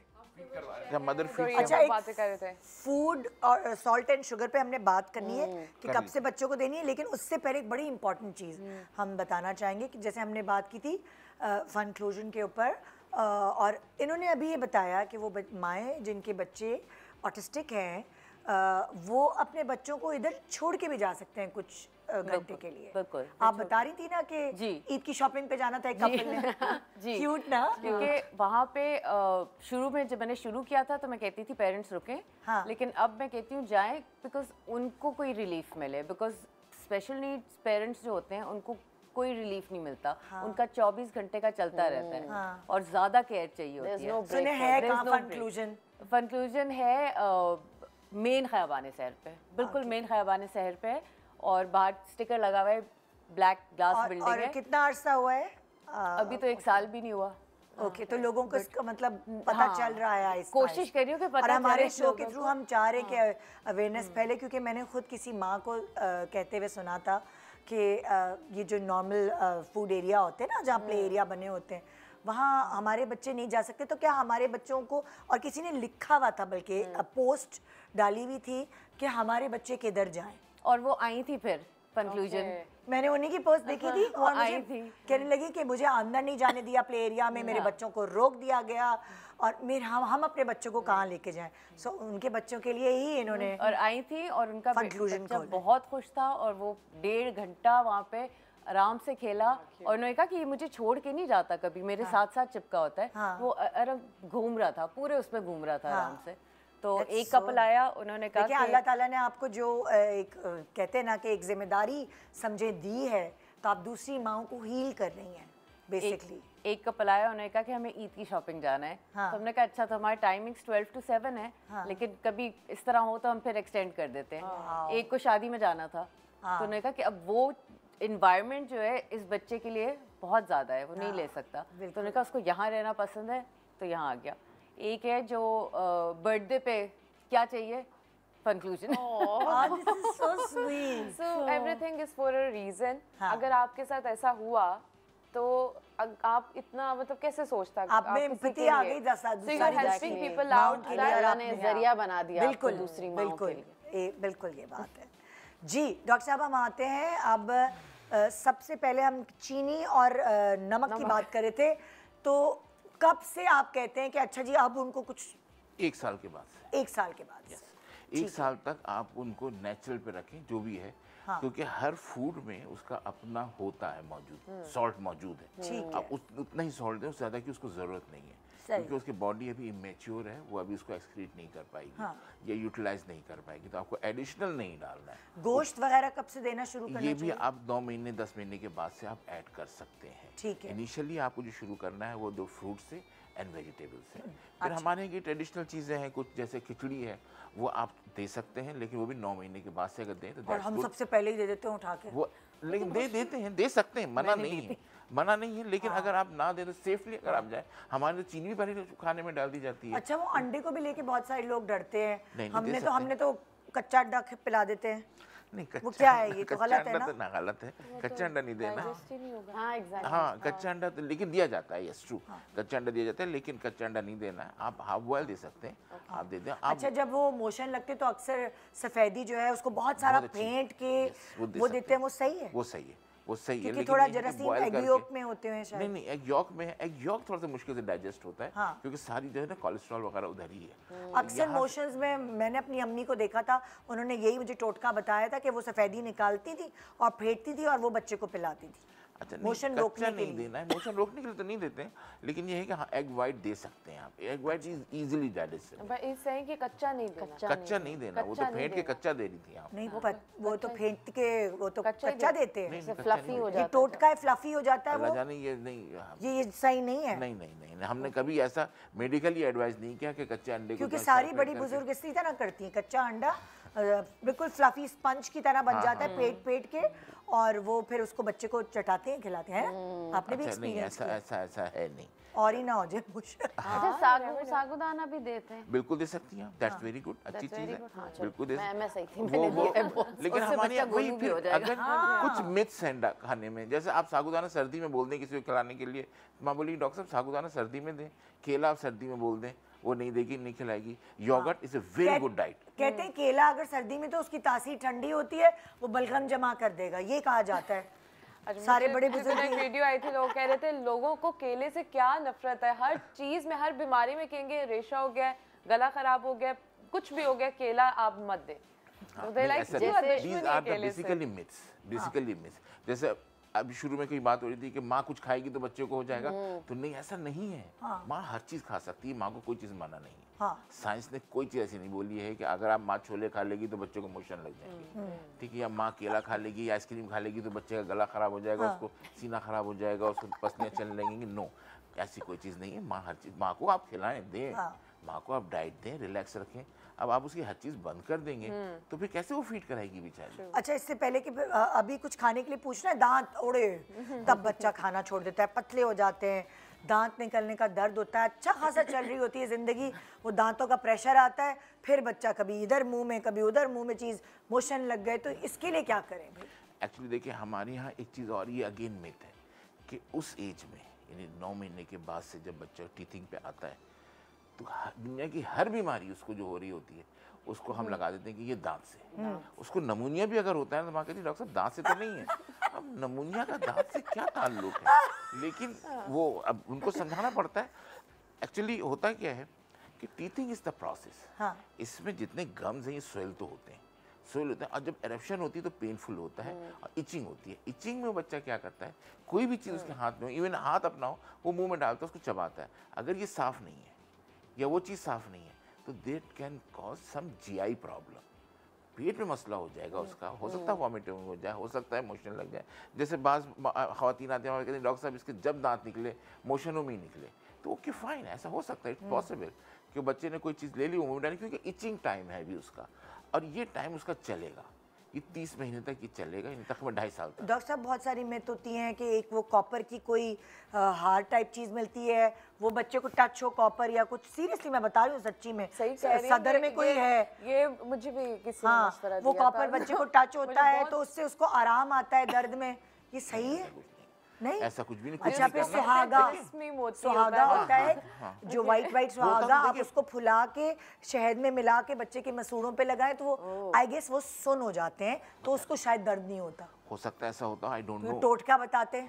मैंने बलाज को लगाया भी एक है। होम्योपैथिक गोली देखती थी 21 B20 हाँ, सारे यही देते थे। जी सब यही देते हैं। सबने दी है, लेकिन ये है कि इसका कुछ कोई होता है? नहीं पता नहीं, आई डोंट नो, लेकिन एक्चुअली हाँ बहुत अलग सा टॉपिक हो जाएगा, लेकिन दी थी मैंने भी, पर मुझे लगा कि डॉक्टर साहब देखिए अगर उस वो जो सुहागा था ना, है ना, that is calcium and that is vitamin D. Okay, अगर आप उसको अगर कुछ देना चाह रहे हैं तो वो दे दें। जो विटामिन डी के ड्रॉप्स जो होते जो हैं, ड्रॉप्स आते जो हैं, बच्चों सिरप के लिए आता होते है, हैं, सिरप आता है, विटामिन डी ड्रॉप्स आते हैं, आप सब लोग टेस्ट करवाएं, देखें विटामिन डी कम निकलेगा। हमारे सनबाथ तो ली नहीं जाती है, सनबाथ तो जी जी ड्रॉपर्स होते हैं छोटे से मिलते बच्चों हैं, को। और वो डॉक्टर खुद Day one से पहले देना दिन शुरू से कर ही देते हैं। आपको कैल्शियम prescribe दूध से? करते हैं। हाँ हाँ, कैल्शियम दूध से जाएगा, अच्छा, एक और खाने से भी जाता है, बहुत सारी बिल्कुल चीजें। जाएगा। एक को डिवर्मिंग बोलते हैं जो बच्चों के कहते हैं Deworming की जाती पेट है। में, जिसको हम कहते कीड़े। हैं कीड़े बोलते हाँ, हैं। सो उसका बोलते हैं कि हर साल में एक दफा आपको वो 6 करवानी महीने पे। चाहिए। 6 महीने पे वो क्या 6 महीने। कैसे सिरप देना होता है सिरप आपको। देना होता है, सिरप है या टैबलेट है, दोनों चीजें अवेलेबल है। And that is because somehow because वो टीदिंग और वो मुंह में चीजें डालते हैं, मुंह में उससे हो चीजें डालता है, वो जो चीज हाथ में वो मुंह में डालता है, तो उससे चांसेस होते हैं, तो आप दे दें, दैट्स गुड।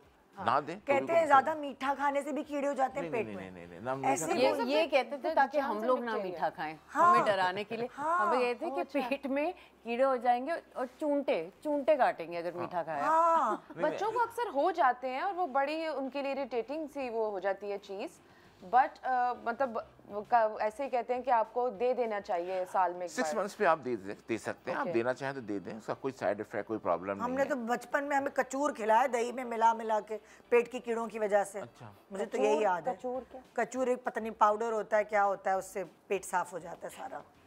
वॉमिट बहरहाल डॉक्टर साहब कह रहे हैं मुझे तो कुछ नहीं पता। नहीं, कसूर तो नहीं पता, लेकिन दही तो बहुत अच्छी चीज गई। दही is a very good diet. हमारे यहाँ दही मना की जाती है, लेकिन दही इज बेसिकली डाइजेस्टेबल मिल्क, वो तो डाइजेस्टेड मिल्क है ना, उससे सब चीज़ दही तैयार है। हम अब बच्चे को कौन सी एज में दे सकते हैं? इसलिए 6 महीने का जब तक 6 चाहे महीने से दे सकते हैं। It's a milk. लेकिन वो जो बाहर से मिलती है पता नहीं कैसे पानी में बनी हो नहीं फिर। नहीं नहीं नहीं, अच्छी होती है, यानी आप वो नहीं समझती तो आप कुछ और दे दें, आप जो पैक्ट आती है वो दे सकते हैं, लेकिन दही is a very Greek yogurt they Greek दें। योगर्ट हैं। बड़े सारे चोचले किए हैं हमने भी। ग्रीक अच्छा योगर्ट आ रही अब है। देखें ना, अब ये मौसम जो है ये बड़ा खतरनाक मौसम है बच्चों के लिए स्पेशली, और आधे से ज़्यादा छोटे बच्चे जो हैं वो फिर इसकी लपेट में होते ठीक हैं, है। बलगम, फ्लू, खांसी। बिल्कुल, बिल्कुल। तो अब छोटे बच्चों को हैंडल नहीं किया जाता, क्योंकि ना वो फिर दूध पी रहे होते हैं, दूध पीते हैं तो बलगम आती है उनको, वो सब कुछ छोड़े हुए होते हैं, नाक बंद होती है, रो रहे होते हैं, रात भर जगाते हैं, सोते नहीं हैं। उसके लिए क्या क्या चीज़ें आप गाइडलाइंस देते देखिए हैं? एक्चुअली ये आजकल जो सीजन है ये वायरल का है, ठीक है, और ये फैमिली में सबको हो रहा है। बिल्कुल। किसी बड़े को होता है, या बच्चा स्कूल से लाता है, या बड़ा बाहर से लाता है, वो घर में फिर, और फिर ये साइकिल चलती है, बिल्कुल। इनको हो गया, इनसे इनको हो गया, इनसे दोबारा इनको हो गया, इनसे इनको हो गया, इनसे इधर हो गया, यानी ये उसमें बच्चे को अगर हो जाता है तो उसमें इरिटेबिलिटी सबसे इंपॉर्टेंट होती है, और इरिटेबिलिटी में बच्चा जो पहली चीज़ छोड़ता है वो उसकी फीड है, वो उसको वो कम कर देता है। अब इसमें उसमें नेजल ब्लॉकेज की वजह से है, उसकी फीवर की वजह से है, उसकी किसी वजह से, तो हमें उसको ट्रीट करना है, फीड वो खुद करेगा। अगर वो फीड बहुत कम कर लेता है तो फिर हमें अल्टरनेटिव देखना पड़ता है। नॉर्मल सलाइन नाक में डालते हैं, वो बहुत सही अच्छी है? चीज़ है, तो वेरी गुड। ऐसे ही जैसे घर की आप सफाई कर रहे हैं, आपने सफाई कर दी, आप हर फीड से पहले दें, हर फीड से पहले डालें, होगा। उसके देखिए ना, बात ये है कि किसी आदमी इंसान की आप नाक बंद कर दें और उसके मुंह में नवारा डाल दे, बोले खा लो इसको, वो कभी नहीं खा सकेगा। तो अगर एक बच्चे की नाक बंद है तो उसके मुंह में अगर आप दूध डालेंगे तो वो हटा देगा। अच्छा, नेबुलाइजर अक्सर इस्तेमाल करते हैं लोग, वो उसके लिए आप क्या कहते हैं? नहीं, नेबुलाइजर इज नॉट गुड, हर में नहीं देना है, जरूरी नहीं कि वो आप अगर नेबुलाइजर में सिर्फ नॉर्मल सलाइन डालें और कुछ ना दें। ये डालें? सेकेंडरी है, उससे ज़्यादा अच्छा स्टीम है, ओके, स्टीम दें। लेकिन स्टीम देने में अगर हर के पास स्टीमर अवेलेबल नहीं है तो वो फिर जलाने का मसला होता है, तो कि उसका जल ना जाए। हाँ, जल ना जाए, पानी में गिर जाए, कोई मसला हो, तो उससे फिर ऑल्टरनेटिव फिर डॉक्टर्स जो है ना वो सिर्फ नॉर्मल सलाइन का स्टीम दे देते हैं कि नेबुलाइज कर दो। लेकिन असल चीज़ स्टीम है कि नॉर्मल सलाइन डालें, स्टीम करें, थोड़ी देर तक उसका सीना थपथपाएं, लेकिन दैट्स स्टीम गुड। भी आप बच्चे को यही कहते हैं डायरेक्ट ना दें, इनडायरेक्ट, मतलब पास रखकर और फिर हवा आप- झलनी पीछे से। नहीं, और ऊपर या कोई कपड़ा है तो बच्चा थोड़ा डिस्टेंस में, हाँ, because yes, that could true. be dangerous. आप यानी आप लें, आप ले रही हैं, आपकी गोद में बच्चा है और आपने थोड़ा दूर पर रखा हुआ है और आप कर रही हैं, तो उसके विद असिस्टेंट मतलब वही तो मैं कह एग्जैक्टली रहा हूँ, प्रिकॉशंस के बिल्कुल, साथ आप अक्सर लोग उसमें बिल्कुल स्टीम मुंह दिलवाएं। हमें भी कहते हैं, यही हाँ, प्रॉब्लम से हाँ, बचने के लिए विक्स ऑल्टरनेटिव डाल के उसमें पतीले नहीं, में ऊपर अब ये और देखिए what about ये देखिए, ये चीज मना है, नहीं, बच्चों को प्योर वाटर से करना है। प्योर वाटर, कोई नॉट एक्सट्रीशनल एनीथिंग चीजें नहीं करनी है। क्योंकि हमें नहीं पता थी तो हमने गलतियां की हैं ये। अब आज की रिसर्च कुछ कहती है कि pure water is only the thing Yes. कि आप जिससे मैंने स्टीम बच्चे को जब मैं भी उसको हो गया था तो उन्होंने कहा डॉक्टर ने कि पानी आप रख कर और बच्चे को थोड़ा डिस्टेंस पे रख के ऊपर कोई हल्का सा कपड़ा डाल दे, डिस्टेंस और आपके सामने हो। अच्छा व्हाट लेकिन आई डायरेक्ट यूज्ड ना टू डू दे के वॉश बेसिन में गर्म पानी खोल दिया और वॉशरूम में वो उस भी लेके ऐसे भी खड़ा कर किया हुआ तो वो सकते हैं। स्टीम जो निकल रही देखिए है डिफरेंट लेकिन डिफरेंट कराची में स्टाइल्स पानी के बहुत मसाइल हैं। क्या करें हम? इतना पानी नहीं जाएगा। तब नहीं थे। डिफरेंट डिफरेंट है। जब जैसा भी आप करना चाहें तो steam is more good, steamer है दैट्स गुड, उसमें चांसेस नहीं है, तो इस तरह की चीज़ों से जो है फ़ायदा होता है। अच्छा, तो डिफरेंस क्या है स्टीमर और नेबुलाइजर में? अगर नेबुलाइजर में आप पानी डाल दें, नेबुलाइजर में पानी नहीं डाल सकते, नेबुलाइजर में आपको सलाइन डालना है। अच्छा, अब सलाइन जो है वो शायद से सॉल्ट एडिशन सलाइन भी होता है, कभी कभार तो दवाई भी दी जाती है। वो तो अलग है ना, वो तो बीमारी में दवाई डाल रहे हैं ना, लेकिन सलाइन अगर आप मिनिमम भी दे रहे हैं तो आप सलाइन दे रहे हैं, तो आप सॉल्ट एडिशनल दे रहे हैं, कुछ तो एब्जॉर्ब हो रहा है ना वो। हाँ हाँ। अच्छा अक्सर बच्चों के पेट में बहुत गैसेस बनती हैं जिसकी वजह से फिर वो और ज़्यादा परेशानी का शिकार रहते हैं, वो भी और Colic babies। Colic babies. तो उसके लिए बहुत सारी ऐसी दवाइयाँ होती हैं जो ड्रॉपर्स आप देखते होंगे जो बचपन से भी हमने पी हैं, तो वो सही अच्छा है? उस पे भी पहला इल्जाम माँ को दिया जाता है कि- दालें खा रही है, चने खा रही है, इसके दूध से जो है बच्चे के पेट में हो रही है गैसेस। सो अब उसे हम वो वाला वाटर पिलाएं कि नहीं, आप समझ गए? नहीं, मैं इसका सब नाम समझ है। गया। देखिए एक्चुअली बोल नहीं सकती ना, क्या करूं, इश्तिहार नहीं देखिए मिलेंगे। जरूरत नहीं है किसी भी चीज़ देने हाँ। की। इसमें दो चीज़ें होती हैं, एक होता है गैस होना और एक होता है infantile colic. Infantile colic is very common. इसमें रिसर्च कहती है कि एक रोटैरी आती है जो कि पाउडर फॉर्म में होती है या लिक्विड भी अब अवेलेबल है, बट स्लाइटली कॉस्टली। उसका कुछ इफेक्ट है, कुछ 100% उसका भी नहीं, ऑल्दो इट्स वेरी कॉस्टली, तो उसको भी हम नहीं देते। तो उसके लिए जनरली जो घर में माएँ करती हैं या नानियाँ दादियाँ जो करती हैं, जो उसके पैर की एक्सरसाइज कर रही हैं, बच्चे की साइकिलिंग कर रही हैं, मसाज के दौरान, मसाज के दौरान, या उसके पेट की सिकाई कर रही हैं, कपड़ा pressure, गर्म करके, हल्का कपड़ा गर्म करके रख रही हैं, तो that is more effective. Okay. ये चीज़ें आपकी दोनों में इफेक्टिव होती है, यानी इन्फेंटाइल कॉलिक भी है उसमें भी, और अगर उसको गैस है तो उसमें भी। अच्छा, कॉलिक को आप थोड़ा एक्सप्लेन कर सकते हैं कि क्यों होता है? एक्चुअली कॉलिक के लिए अभी तक आया नहीं है कोई भी, ये बस इसको यही बोला गया कि एट द एंड जो मेडिसिन में हमारे होता है ये इडियोपैथिक है, हो सकता है, और इसका कोई रेंज भी नहीं है। मैंने यानी एक बच्ची देखी जो 2, 2.5 साल 3 साल तक उसको प्रॉब्लम रहा था, लेकिन उसको अदरवाइज और कोई प्रॉब्लम नहीं था, शी वॉज वेरी गुड। अब तो वो डॉक्टर बन रही है, लेकिन ये है कि वो जो है उसको इतने साल तक उसने प्रॉब्लम किया। लेकिन कुछ बच्चे मुझे लगता है नॉर्मली मोस्टली 3 महीने तक तो सभी बच्चे होते हैं। सब नहीं होते हैं, ज्यादातर होते हैं। हाँ, 3 जैसे महीने मेरी तक एक बच्चा usually- था, दूसरी नहीं थी।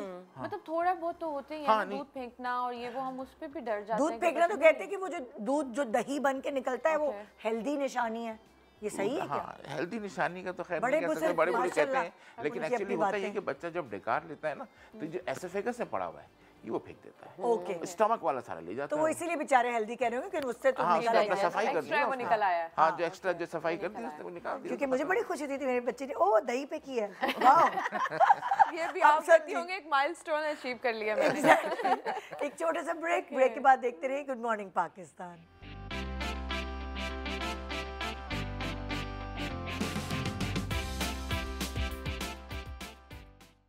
Welcome back, good morning Pakistan. Doctor साहब बस एक ही सेगमेंट के लिए रह गए, फिर तुम्हारा प्रोग्राम खत्म हो जाएगा। और डॉक्टर साहब सवाल इतने हैं, मतलब कि ये तो हम ब्रेक में भी चुप नहीं हो रहे, वो वाहिद सवाल है कि हम फुल स्टॉप लगा ही नहीं रहे। ये वो सवाल हैं जो हम पर गुजरी है और हमने उनको मतलब रोका है उन सवालों को कि नहीं हम ये नहीं मानना चाहते, तो हम चाह रहे हैं कि वो जो लोग हमें देख रहे हैं उन तक भी हम ये बात पहुंचा और वो कुछ हमसे ही सीख लें हाँ भाई, जी। जो हमारे हम पर experiences हैं। गुजरी है, so we don't want कि दूसरों पे भी गुजरे। मैंने तो माशाल्लाह सब टोटके किए हैं, जो जिसने कहा वो किए हैं। फिर अब अकल आई जब सब बच्चे हो गए, बड़े हो अब समझ आया, अब जब गुजर गए, मैं दादी बच्चों के काम बनूंगी आएंगे। तो फिर पता चलेगा। हर टोटका करने वाला नहीं होता। हाँ, कुछ चीज़ें आप कर सकती हैं, जैसे हमने बात की गैस के हवाले से हम बात कर रहे थे, बच्चों के पेट में इरिटेबिलिटी है, या जो इन्फेंटाइल कॉलिक जिसमें हम एक्सरसाइज करते हैं या जी। सिकाई करते हैं, तो दैट्स गुड, हाँ। तो वो कर सकते हैं, नहीं उससे ज़्यादा और कुछ नहीं करना आपको। अच्छा बहुत सारे छोटे बच्चे वो कंप्लेन करते हैं कि उनके पैरों में दर्द हो रहा है, तो ये क्या है? यस, बहुत कॉमन है आजकल, और जैसे मैंने आपको शुरू में बताया कि हम विटामिन डी दे सकते हैं, जी। हम कैल्शियम दे सकते हैं, जिसके आपने रिप्लाई में बोला था कि हम दूध जो पिला रहे हैं उसमें कैल्शियम मिलेगा। जी। उसमें देखिए सिर्फ कैल्शियम नहीं होता, उसमें और भी बहुत सारी चीज़ें होती हैं जो 100% 6 महीने के बाद से नहीं दे रहा होता है, तो कभी कभी हमें एडिशनली देना पड़ता है। विटामिन डी हमारे यहाँ काफ़ी कम है डिफरेंट बच्चों में और बड़ों में। इवन ये कि I did my own study एक हमने की थी जिसमें हमने तकरीबन 90 माओं का विटामिन डी लेवल करवाया था, उनके न्यू बॉर्न बेबीज़ का। ओके। सिर्फ एक माँ का विटामिन डी लेवल सही था, लेकिन उसके बच्चे का भी कम था और 100% विटामिन डी लो आया था। हाँ। तो विटामिन डी बहुत कम होता है। यहाँ और से ये कहते हैं 5 में से या 3 में से एक खातून का कम होता है ना, जिसका चेक ज़्यादा हो, उससे भी शायद ज़्यादा हो, जिसमें चेक करवा रहे हैं। तो वो जो पाँव में दर्द की वजह है वो कैल्शियम और विटामिन डी भी एक बड़ी वजह होती है। ओके। तो उसकी रिप्लेसमेंट अगर हम शुरू कर दें तो खाली ड्रॉप्स दें या क्या ऐसा बच्चे नहीं, को देखिए, खिलाएं जिससे विटामिन डी मिल सके? नॉर्मल सनबाथ ओह, फ्री में विटामिन डी मिल रहा है आपको। तो हमारे माएँ तो बेचते नहीं, हमारे बच्चे काले हो जाएंगे। हाँ, तो पहले- माँ को यही पड़ी होती है हर हाँ, वक्त। हमारे यहाँ तो विटामिन डी लिया ही नहीं जाता है। हाँ। देखिए ना, आप जब देखते हैं तो आप शेल्टर यूज कर रहे होते हैं, आप छतरी ले रहे होते हैं, ये बच्चे कैप लगाए और हुए गोरे होते हैं। वहाँ अपने आप को टैन कर रहे हैं। वो तो बाहर vitamin- आप जाओ, छोटे छोटे बच्चों को लेके गोरियां जो है ना बीचेस पर आई होती हैं। जी। मैं वाकई में देखे 2 महीने 4 महीने 6 महीने के बच्चे को भी वो लेकर आए होते हैं। हाँ। हमारे यहाँ तो ये पता नहीं क्या ही है नहीं, कि हमारे बच्चों यहाँ को क्या- यहाँ नहीं लेकर जाएं, बीच पे ना लेकर जाएं या लेकिन भाई jaundice मेरे पे- बच्चे छोटे थे ना, मैं तो अपने बच्चों को लाना ही छोड़ दिया सोशल मीडिया पे। तो जाहिर है वो खेलते थे तो काले हो रहे थे, तो वो कहते थे पता नहीं क्या क्या बोलते थे सोशल मीडिया पे। लेकिन ये भी तो हम सारे बता लोगों दें की कि जहनियत तपती यही हुई है। धूप में मत लेकर चले जाइएगा। नहीं, दिस इज रॉन्ग। बात ये कि आप धूप को, अच्छा, और धूप में ले जाना एक अलग चीज है और सन बात एक अलग चीज है। बात मीन्स कि आपके खाल पे लगनी है, यानी आपके पास कपड़ा ऊपर से अगर आपने डाल दिया है या आपने कैप लगा ली या आपने अम्ब्रेला ले ली, तो फिर आपने सन बात तो नहीं ली ना, आप तो गर्मी में खड़े हो गए सिर्फ। तो ये तो बिल्कुल ही बेकार चीज है हमारे तो यहाँ। सनबाथ का लाइक अगर छोटे बच्चे हैं उनका क्या तरीका है सनबाथ? लाइक अक्सर नानियां दादियां सुबह की जो 6 बजे वाली वो होती है, सन उसमें Especially लेके जब बैठ बच्चे जाते हैं। वो होते हैं जॉइंटिस वाले होते हैं, तो यस, धूप उसमें भी दिया जाता है। वो कहते हैं उसका भी बहुत ज़्यादा वो श्योरिटी नहीं है, लेकिन हाँ एक अल्टरनेटिव वो है। देखिए जो नानी दादियाँ देती है ना, वो सुबह अर्ली मॉर्निंग वो सिकाई कर रही होती है या वो मालिश कर रही होती है धूप में, तो उसको सनबाथ भी मिल रहा है, उसको एडिशनल चीज़ें भी हो रही हैं उसके साथ। Okay. लेकिन ये इट डिपेंड्स ऑन सीजन। अब सर्दी के सीजन में आप सुबह 7 बजे लेके बैठ जाएं नहीं लेके बैठ। और गर्मी में आप 12 बजे लेके बैठ जाएं, तो आप अदर वे अराउंड करें। आप सर्दी में ये टाइम करें, गर्मी में वो टाइम करें, तो आपको दोनों चीज़ें मिलेंगी और जितना ज़्यादा टाइम देंगे उतना अच्छा है। तो अगर आप इस तरह की चीज़ें करेंगे, हमारे देखें स्क्रीन टाइम बहुत है, हर बच्चा उस पर लेके बैठा हुआ, माँ खुद लेके बैठी हुई होती है, ठीक है, वो लेके, तो उनका फिर बाहर निकलने का टाइम नहीं है। जब नहीं है तो फिर सन बात नहीं है, सन बात नहीं है तो फिर विटामिन डी कम है। और विटामिन डी मेन सोर्स है कैल्शियम का, क्योंकि विटामिन डी बॉडी में होगा तो अगर आप कैल्शियम लेंगे भी तो एब्जॉर्ब होगा, वरना एब्जॉर्ब नहीं होगा, वैसे निकल जाएगा वो। अच्छा डॉक्टर साहब, एक और मुझे आपसे सवाल करना है कि अक्सर बच्चे बहुत हाइपर एक्टिव होते हैं, ऐसे होते हैं कि दूसरे को ना दिल का दौरा पड़ जाए। जैसे आप किसी के घर मेहमान गए तो वो बच्ची जो है वो सोफे पे चढ़ेगी, फिर वहाँ से छलांग लगाएगी, फिर उतरेगी, मतलब हमने अपनी आंखों से देखे। एक्चुअली एक बीमारी भी होती है, अच्छा। That is called ADHD, attention deficit Okay. Hyper active जी, जी। डिसऑर्डर। इसमें ये होता है कि उसमें कोई एक काम अटेंशन डेफिसिट है, यानी इसके 2 पार्ट हैं, attention deficit, hyper active disorder. यानी ये यहाँ पे ये चीज़ उठाएगी, उसको यहाँ रखेगी, फिर इसको छोड़ देगी, हाँ। इसको कंप्लीट नहीं करेगी, वो दूसरे काम में चली जाएगी। अच्छा। तो ये इस पर फिर हमें देखना पड़ता है ऐसे बच्चों को। अगर वो अटेंशन डेफिसिट नहीं है, सिर्फ हाइपर एक्टिव है, तो फिर ट्रेनिंग इशू है, तो फिर ट्रेनिंग है, फिर थेरेपी करेंगे। थेरेपी नहीं, आप नहीं, पेरेंट्स train करें, बच्चे को बच्चे train को करें। train अच्छा करें। ट्रेन ट्रेन करें, करें। मैं थेरेपी करने को कह नहीं, रहे हैं। थेरेपी बिल्कुल सिर्फ थेरेपी है, वो भी उस सूरत में अगर वो हाइपर एक्टिव है, और अगर अटेंशन डेफिसिट है तो फिर उसकी ट्रीटमेंट है। तो वो जो हाइपर बच्चे हैं उनका क्या करें? क्योंकि बहुत सारे मैंने बहुत सारे लोगों को देखा है कि वो छोटे बच्चों को वो पट्टे नहीं होते, वो बांध के बाजार अगर गए, क्योंकि बच्चे घूम जाते हैं, तो वो पट्टे लेके बांध के चलते हैं। चीजें जैसे अक्सर लोग अब उम्रा वगैरह पे भी जाते हैं, रश है वहाँ पे, तो उन्होंने पहनाया कफ्स होता है। जो होते हैं, हाँ, वो तो एक अब सेफ्टी है ना, कि आपको पता है इतना रश है, बच्चा इधर उधर फॉर सेफ्टी, पर वो हर वक्त तो नहीं आई गेस पहना के रखते होंगे। गोरे तो नहीं, वो पहनाते कह रही हैं ना मार्केट लेके जाते हैं तो पहना देते हैं, हाँ, तो मार्केट grocery के में लिए वही जाते हैं सेफ्टी तो है ना, अक्सर पहना safety That and was security है, safety सेफ्टी एंड only. और सिक्योरिटी। हाइपर आई थिंक बहुत ज़्यादा हम ओवर यूज़ करते हैं। हाइपर का मतलब एक्सट्रीम पे है। अदरवाइज बच्चा एक्टिव है, उसको मूवमेंट चाहिए। जाहिर है जब बच्चा बड़ा हो यार रहा अगर है, बच्चा अलमारी पे चढ़कर अलमारी से उसने छलांग लगा दी और पंखे से वो कट गया उसका गाल, तो माँ बाप तो परेशान होंगे ही। बच्चे ऐसा भी करते ये हैं तो ये हाइपर एक्टिविटी ज़्यादा है, इसमें थेरेपी की ज़रूरत है, लेकिन साइकोथेरेपी क्योंकि मेरे खानदान में हुआ है ये। साइकोथेरेपी की ज़रूरत है ऐसे बच्चों को जिसमें कि पेरेंट्स नहीं कर सकते हैं, तो फिर आप साइकेट्रिस्ट से कांटेक्ट करें, फिर वो करेगा। हमारे वो इस कैटेगरी में आ जाता है कि वो इस अगर कैटेगरी बहुत में, ज़्यादा अगर- हाइपर है तो हाँ। देन फिर असेसमेंट कराएं कि वो तो नहीं हमारे है। यहाँ सॉरी एक और टॉपिक है, मैं टाइम कम है, कि बच्चा जब पैदा होता है भले जून जुलाई में हुआ है, उसको सर्दी क्यों लगती है? हाँ अच्छा, हाँ, रैप करके जो रखते हैं। इतनी लेयर्स और एसी बंद कर दो, जून जुलाई चल रहा है और ठंडा बच्चे लग को जाए। उन्होंने पता नहीं क्या क्या पहनाए हुए। मैं वाकई में लोगों को देखती हूँ, वो एक मोटे से पता नहीं क्या होता है उसको हाँ, वो जो- डाल कर बच्चे को लेकर रखते हैं। हाँ, सही आप कह रही हो यार। मर रहे हो गर्मी भूल से गई बच्चे थी को अभी ओह, फ्रेश यार। करवाई है ये बात। Totally wrong. टू इवन सर्दी में भी देखिए, कॉन्सेप्ट ये रखें कि वो आपका ही बच्चा है। और इंसान का बच्चा है इंसान वो, का बच्चा इंसान है, का आपका ही बच्चा है बच्चा है। अगर आपको गर्मी लग रही है तो उसको भी लग रही है। नहीं तो आप समझते ये इस बात। तरह फील करें कि भाई मुझे लग रही है तो उसको भी लग रही है, आप करें। आप टेम्परेचर को ठीक है, आप एसी को देख लें, आप कूल ना करें, लेकिन आप नॉर्मल टेम्परेचर तो करें ना, नॉर्मल टेम्परेचर में रखें, कोई वो नहीं। अच्छा, एक बहुत सारे छोटे बच्चे होते हैं ना, जो बिल्कुल ही इन्फेंट होते हैं, तो उनको बांधते हैं, जैसे लाइक हमारे खानदान में बांधते हैं बच्चों को, रैप करते हैं। रैप करते इंडियन में हैं। क्या वो सही है या क्या है? बहुत सारी बहस देखिए, होती है उसमें। गलत नहीं है वो। हाँ। हम उसको सही नहीं बोल रहे हैं, लेकिन गलत भी नहीं है। अगर वो बांध लेते हैं, क्योंकि बच्चा अपने मूवमेंट से खुद ही उठता है, हाँ। तो वो फिक्स कर देते हैं, तो अगर वो सो रहा है तो फिर वो सोता रहता है। ओके। तो उसको थोड़ा सा टाइम मिलता है रिलैक्स, क्योंकि देखिए न्यूनेट जितनी छोटी उम्र होती है, उतना नींद का टाइम ज्यादा होता है। ये 22-23 घंटा भी सोते तो हैं। वो बांधने से थोड़ा सा ज्यादा देर तक सो सकता रिलैक्स है। रहते हैं, वो रिलैक्स रहते हैं, रिलैक्स रहते हैं तो वो कर सकते हैं, तो इससे बुराई नहीं है। लेकिन हर वक्त भी बांधे नहीं, मत हर वक्त भी रखें। नहीं बांधना, लेकिन अगर उसे वो खेलना टेम्परेचर भी मेंटेन रखना उसका। ये नहीं है कि आपने कपड़ा बांध के उसको लपेट के, क्योंकि आप गद्दे में देखिएगा भी डाल वो दो, इतनी लंबी रस्सी होती है जिससे बांधा जाता है। हाँ, वो तो शुरू नहीं, तो लोग तो रस्सी से भी हाँ जी बांधते जी जी, हैं। बांधते हैं हाँ, लोग रस्सा। पूरी हाँ, बांध जी, के, ताकि हाथ पांव ज्यादा मूव ना करें, और पता नहीं क्या उनका वो concept कहते हैं कि है ये। अपनी ही मूवमेंट से बच्चा खुद उठ जाता है, ये उनके कॉन्सेप्ट ये है। तो उस मूवमेंट से उठता है, तो वो अगर वो फिक्स रहता है तो वो थोड़ा लंबे देर क्योंकि तक बच्चा सोता रहता डरता है ना, देखो यूं यूं बार बार यूं डरता है वो, सहमता है। अगर वो वो सहमता है अगर बांधते हैं तो बुराई नहीं है इसमें, हाँ। लेकिन फिर टेम्परेचर को देखना। टेम्परेचर कि अगर उसका बच्चे का बॉडी मतलब मैंने मलमल के कपड़े बनाए हुए थे जिसमें मैं अपने बच्चों को बांधती थी, क्योंकि वो अप्रैल में पैदा हुआ है। उसके अलावा बच्चे अपना अच्छा, अपने वो भी मुंह पे एक हाथ एक मार महीना लेते हैं, तो उससे हम सेफ हो महीने जाता तक है। नहीं मैंने भी आप रैप हाँ। किया। रैप करना इट्स फाइन, आई हाँ, गेस। वो जो बांधना है, पता नहीं क्या वो किसी जो चीज़ से, that's नाड़े not से good। बांधते हैं लोग। हाँ, ऐसी चीजों से बांधते हैं लोग। हाँ, वो बड़े स्पेशल होती है, उनकी बनी हुई होती और है। वो कहते हैं कि उसमें सिलाई बच्चे जो धागा है भी होता है, कंपोज कढ़ाई भी होती है। रहेंगे। पता नहीं, मैंने तो मलमल के कपड़े बनाए और तरीका सीख लिया था कि कैसे उसको बांधना है, कि वो फिर जब उस सो के उठता था तो वो खुद ही खोल लेता था, मतलब इस तरह था कि। इजी सा था। और अब मैंने बहुत गलतियां भी की हैं, मैं उसके पैर बांध देती थी यूं यूं करके पैर। तो हाँ, गलतियां की है, माएँ करती हैं गलतियां। और जैसे आप कह रही हैं, मॉम गिल्ट होता है, हमें होता है, मगर हम इसी चीज़ों से सीखते हैं, क्योंकि हम सीख कर तो नहीं आए हो ना, पहली दफ़ा माँ बन रहे हैं। जब तीसरी दफ़ा बनते हैं तो फिर प्रो हो जाते हैं। अच्छा, ये जो कहते हैं सर बिठाओ, सर बिठाओ, हाँ, ये आखिरी सवाल है, फिर हम खत्म। हाँ, सवाल और बहुत है, लेकिन हम क्या करें, टाइम नहीं है हमारे के पास। ये दबाओ, नाक यूं खड़ी करो, ये क्या है? नहीं, देखिए अल्लाह ने जो शक्ल बनाई है, होनी तो वही है ना, होना तो वही है। हाँ, लेकिन ये है कि चूंकि हमारे स्विचेस ऑन ओपन होते हैं सर के, क्योंकि ब्रेन को बढ़ना होता है और बड़ा रैपिड बढ़ता है। ये ब्रेन की ग्रोथ जो है ना, ये शुरू के 2 साल की कहानी है, उसके बाद नहीं है।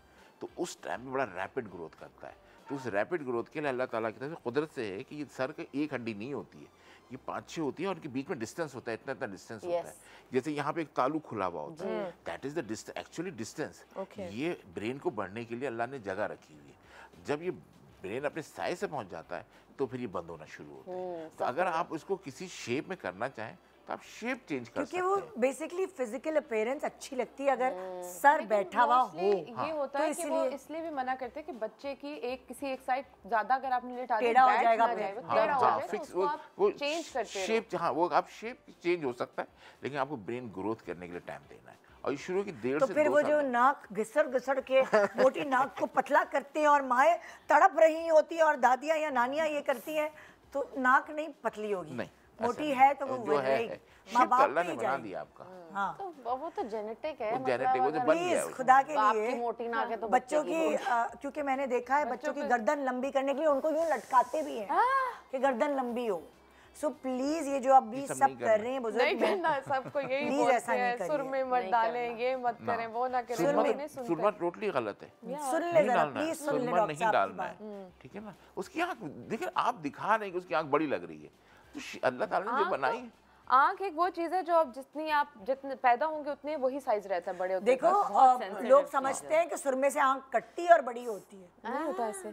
ऐसे मतलब लाइक आप देखें कितने बच्चों के मेरे खुद सुरमे लगाए हैं मेरी अम्मी ने, मेरे तो अब्बू पे ही गई हैं आंखें भाई। हाँ वही ना, आँख वैसे तो ही वही है होगी। जो आपकी पेरेंट्स पे जानी है। नुकसान क्या है सुरमा लगाने का? बहुत सारे प्रॉब्लम्स होते हैं। देखिए रिएक्शन भी हो सकता है इसका, ठीक है। सुरमा आर्टिफिशियल भी होता है, तो उसकी वजह से ही मसला हो सकता है, तो इसलिए सुरमा नहीं लगाना है। सुरमा और काजल दोनों चीज़ें मना है, नहीं लगाना है। डॉक्टर साहब ऐसे सवाल आईलाइनर लगा लें आप ऊपर से। वो भाई मस्ती कर रहे हैं, वायरल मत कर देना डॉक्टर साहब, कुछ वायरल हो जाएंगे। हर चीज से डॉक्टर मना साहब कर ने कहा काजल नहीं लाइनर लगा। नहीं, पर डॉक्टर साहब कह रहे हैं हर चीज से मना कर रहा हूँ, कुछ तो बता दूं, कर लो ये तो कर लो। थैंक यू सो मच आप सब लोगों का, बहुत शुक्रिया and thank you so much. Thank you. फनक्लूजन ओपन करने के लिए थैंक यू। आप लोगों का भी शुक्रिया। Thank you good morning Pakistan, खुदा हाफिज़।